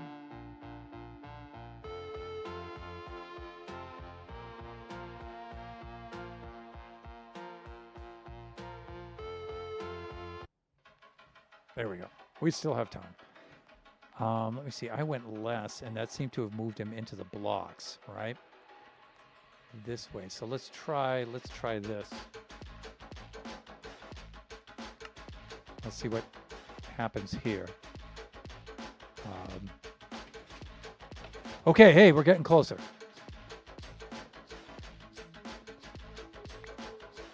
Okay, but he's over a little too far. All right.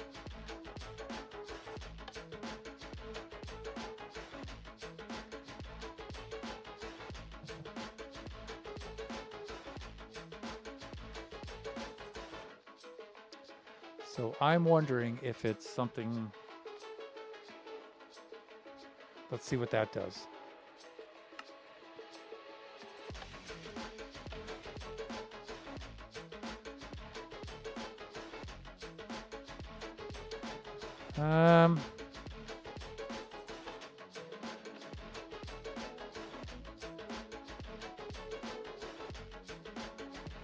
What did I do?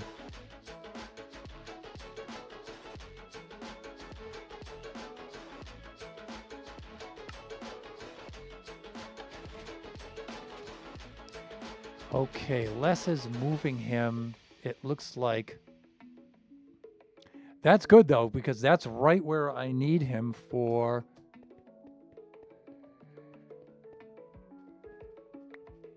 If I'm going top to bottom, left to right, or left to right, top to bottom. Let's do them in columns, right? So column 1 would be here. Column 2 would be here. So he would be the third block in column 2. So I'm just going to copy this like it is.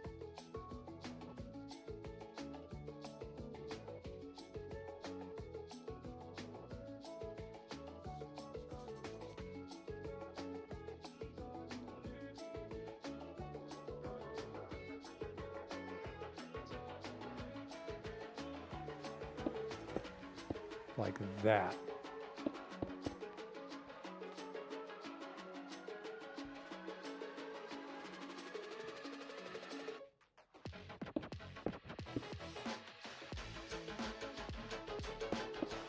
Because that's going to spawn in that one right there. I just got to get it into my head how it's orientating these. I'm not quite as fast as Villager is on that, so I'm going to have to think about this for a moment and do some more trial and error.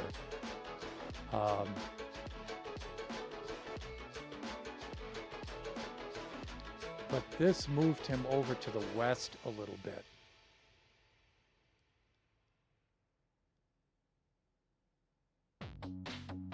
So it may be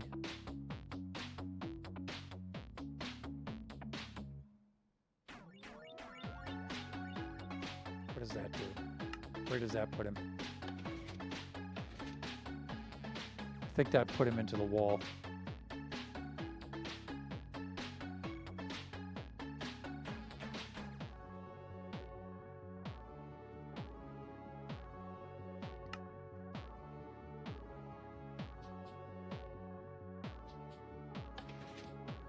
Ah, nice. He's right where we need him to be. Now we just have to fix his height. Nice.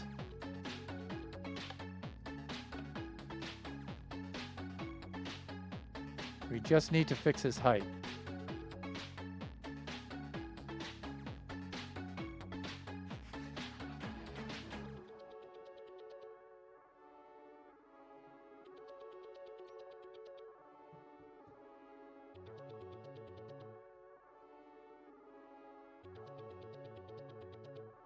How to do his height.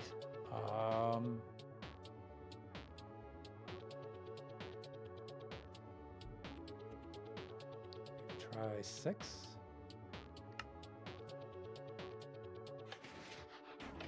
Very close.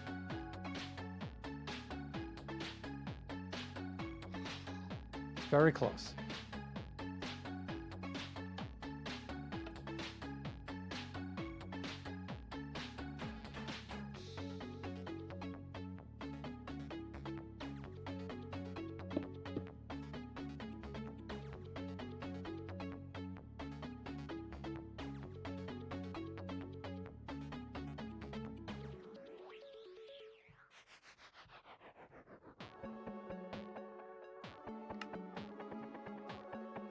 Huck. There it is. Look at you, you tiny terror. Look at you.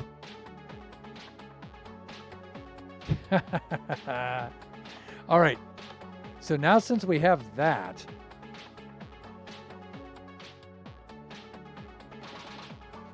we can come over to here.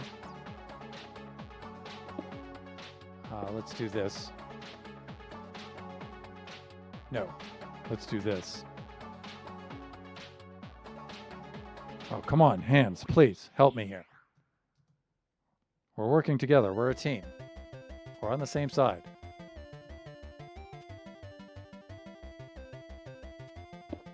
There we go. Now we just need to alter these height-wise.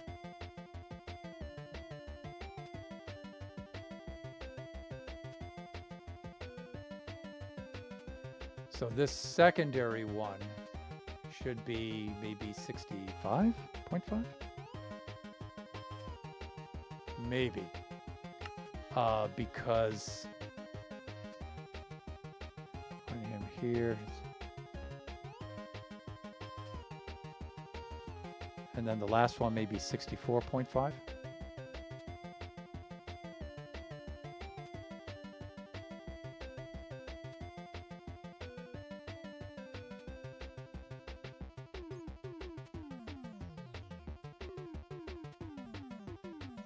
Maybe. Now this is one of those things, in order to get all of these to trigger, you just run some redstone across the top like this. And then let's see what happens.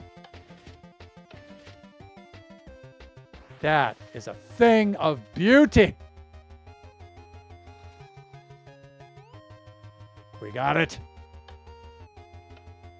How am I doing for time here? I'm at 2 o'clock right on the nose. Let's set up the second row anyway.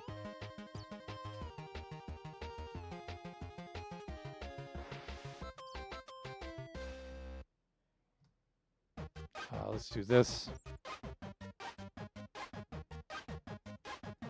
Clean up my inventory.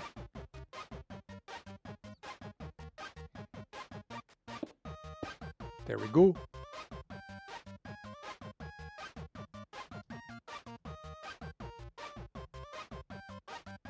Now, this kind of thing, you know, you don't really have to do this, but just to make sure you're getting a strong signal. And you can do something like this just to make sure, because we're going to start building up 12 pieces of redstone, and then you start to count over 13, 14, 15. You know, you don't want to mess with that. Just have them come directly in like this. Now we just changed the Y coordinates, right? So this one is at what? 74. So this one needs to be 75.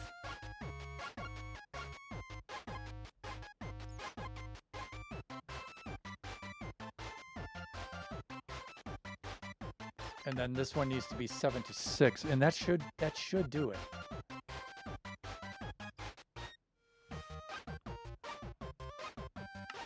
Let's try it. Let's see what happens. This is so exciting.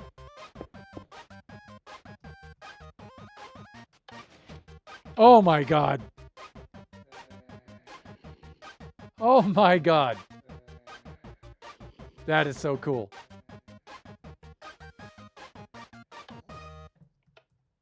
You know what? We're not in a particular hurry today. Kachi's home. We don't have any activities. It's a Wednesday. It's summertime. I'm thinking we should extend. He's cute. They're so tiny.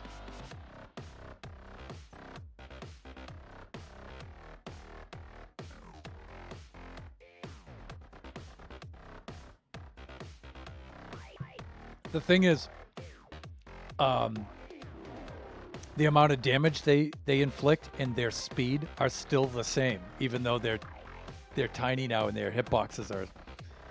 Oh my God, Nebs, it's horrifying.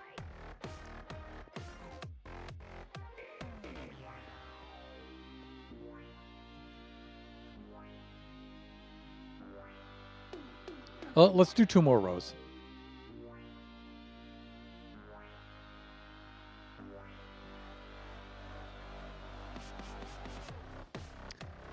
Now, this row should be the same as the first row, except it should be moved over by, what, 2 blocks, I think?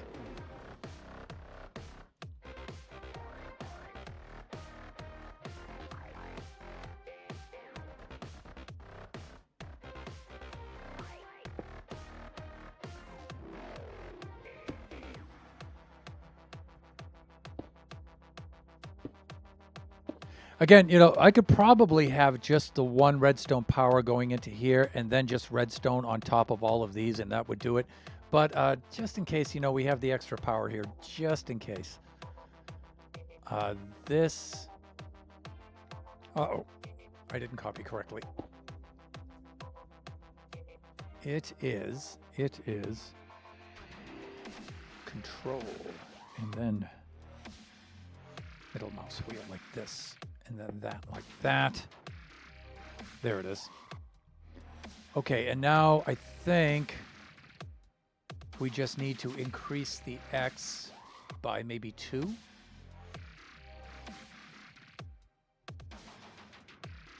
Let's see what happened here.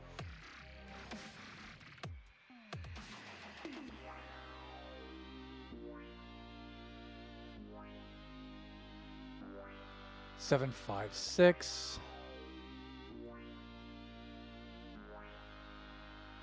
7, 5, 7. Oh, we have to decrease. Oh, that's strange. But we're going west. Oh, west is negative. Bah. Okay.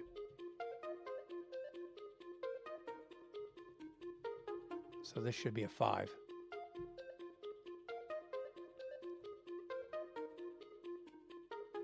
Right there. And then we can copy this.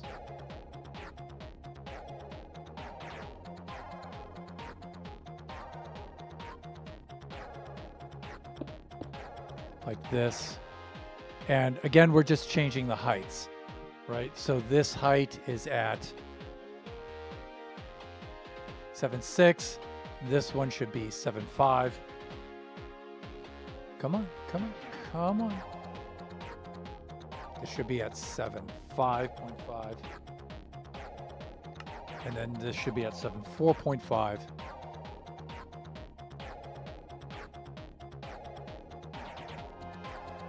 Let's go. Fuck. That's not what I wanted to do. I wanted to do that. All right, let's see what happens. Uh-oh. Something went wrong.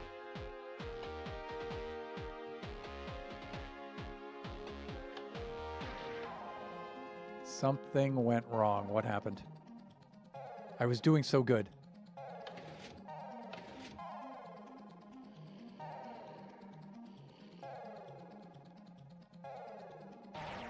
Huh, it seems to have put them, doubled them into one space. What did I not change?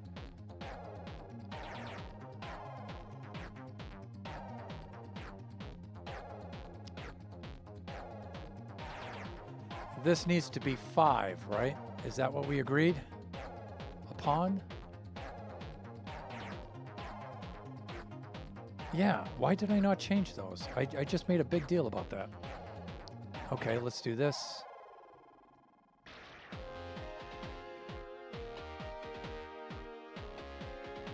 Did I not save these? Did I hit cancel instead of done? Maybe.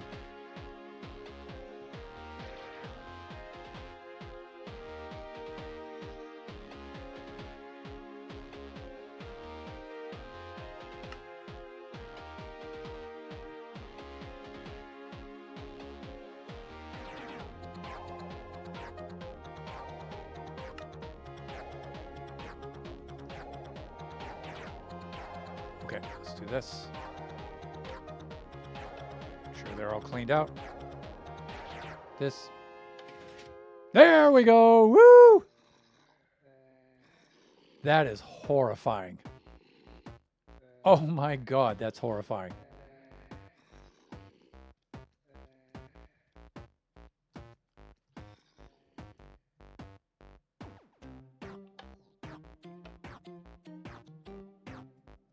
Very, very nice.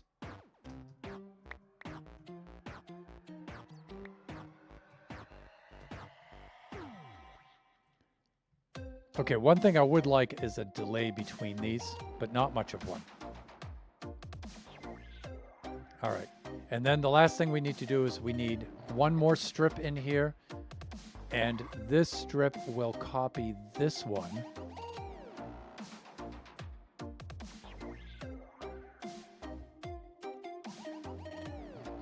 Right over to here. Like this. Oh, we'll get that. That. That.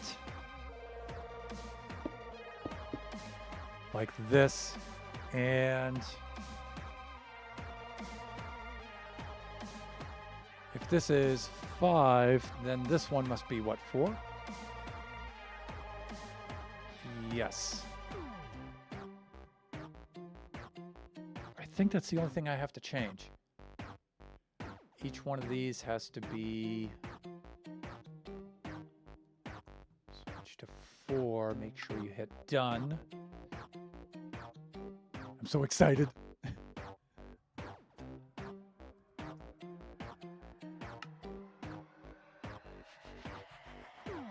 Come on, come on, come on, come on.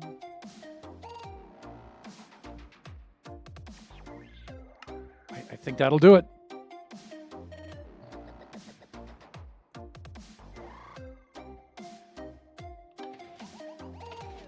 Oh, 2 of them didn't work. Oh, for some reason the heights got mangled on these 2. Why is that?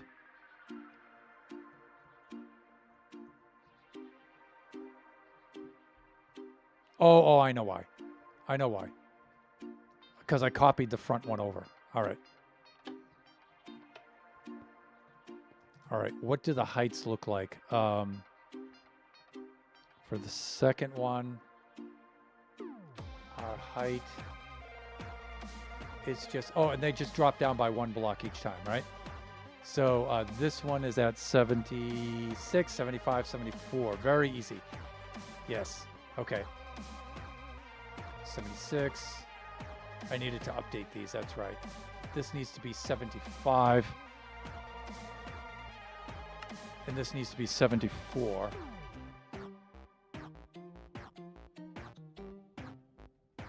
Like this. Oh, so cool. So cool.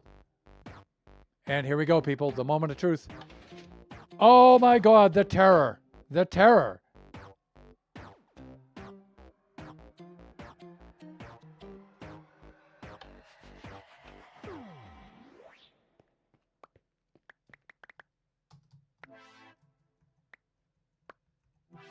Now I got to pose for my thumbnail.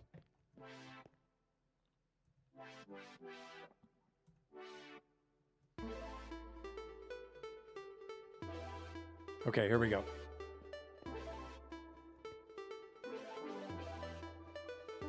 We do that. We do this. We do, come on, faster, Ba. We do this.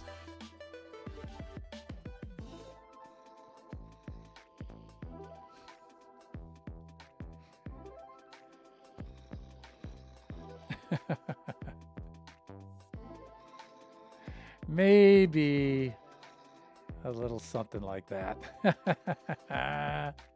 Nice. Then maybe we'll just do one more just to make sure. Go! Like this. 2 like that. All right, that's a good one.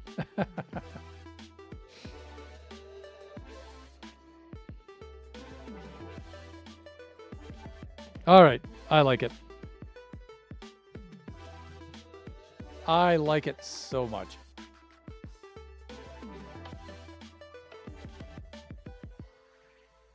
By the way, Flying Villager co-designed this with me. I'm going to give him that much credit with it because he helped me do quite a bit of the problem solving with this.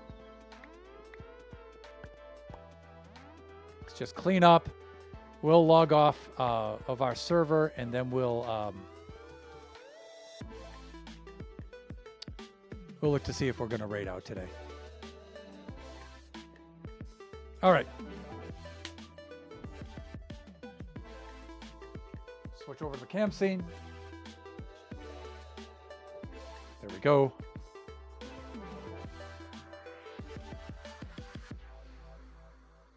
That is cool. Flying is live. Good, good. Very appropriate. I'm glad he's still live. I saw him go live just before I started. So let's see.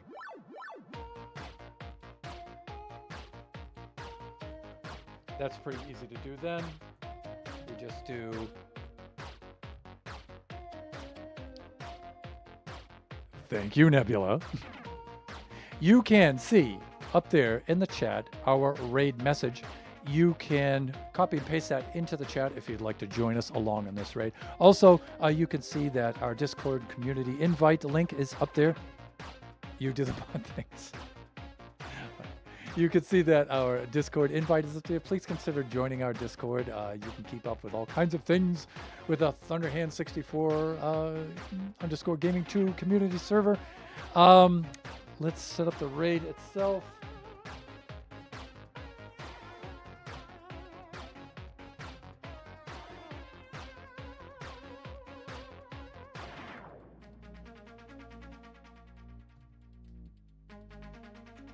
There we go. The raid is now counting down for fellow buffoon Flying Villager.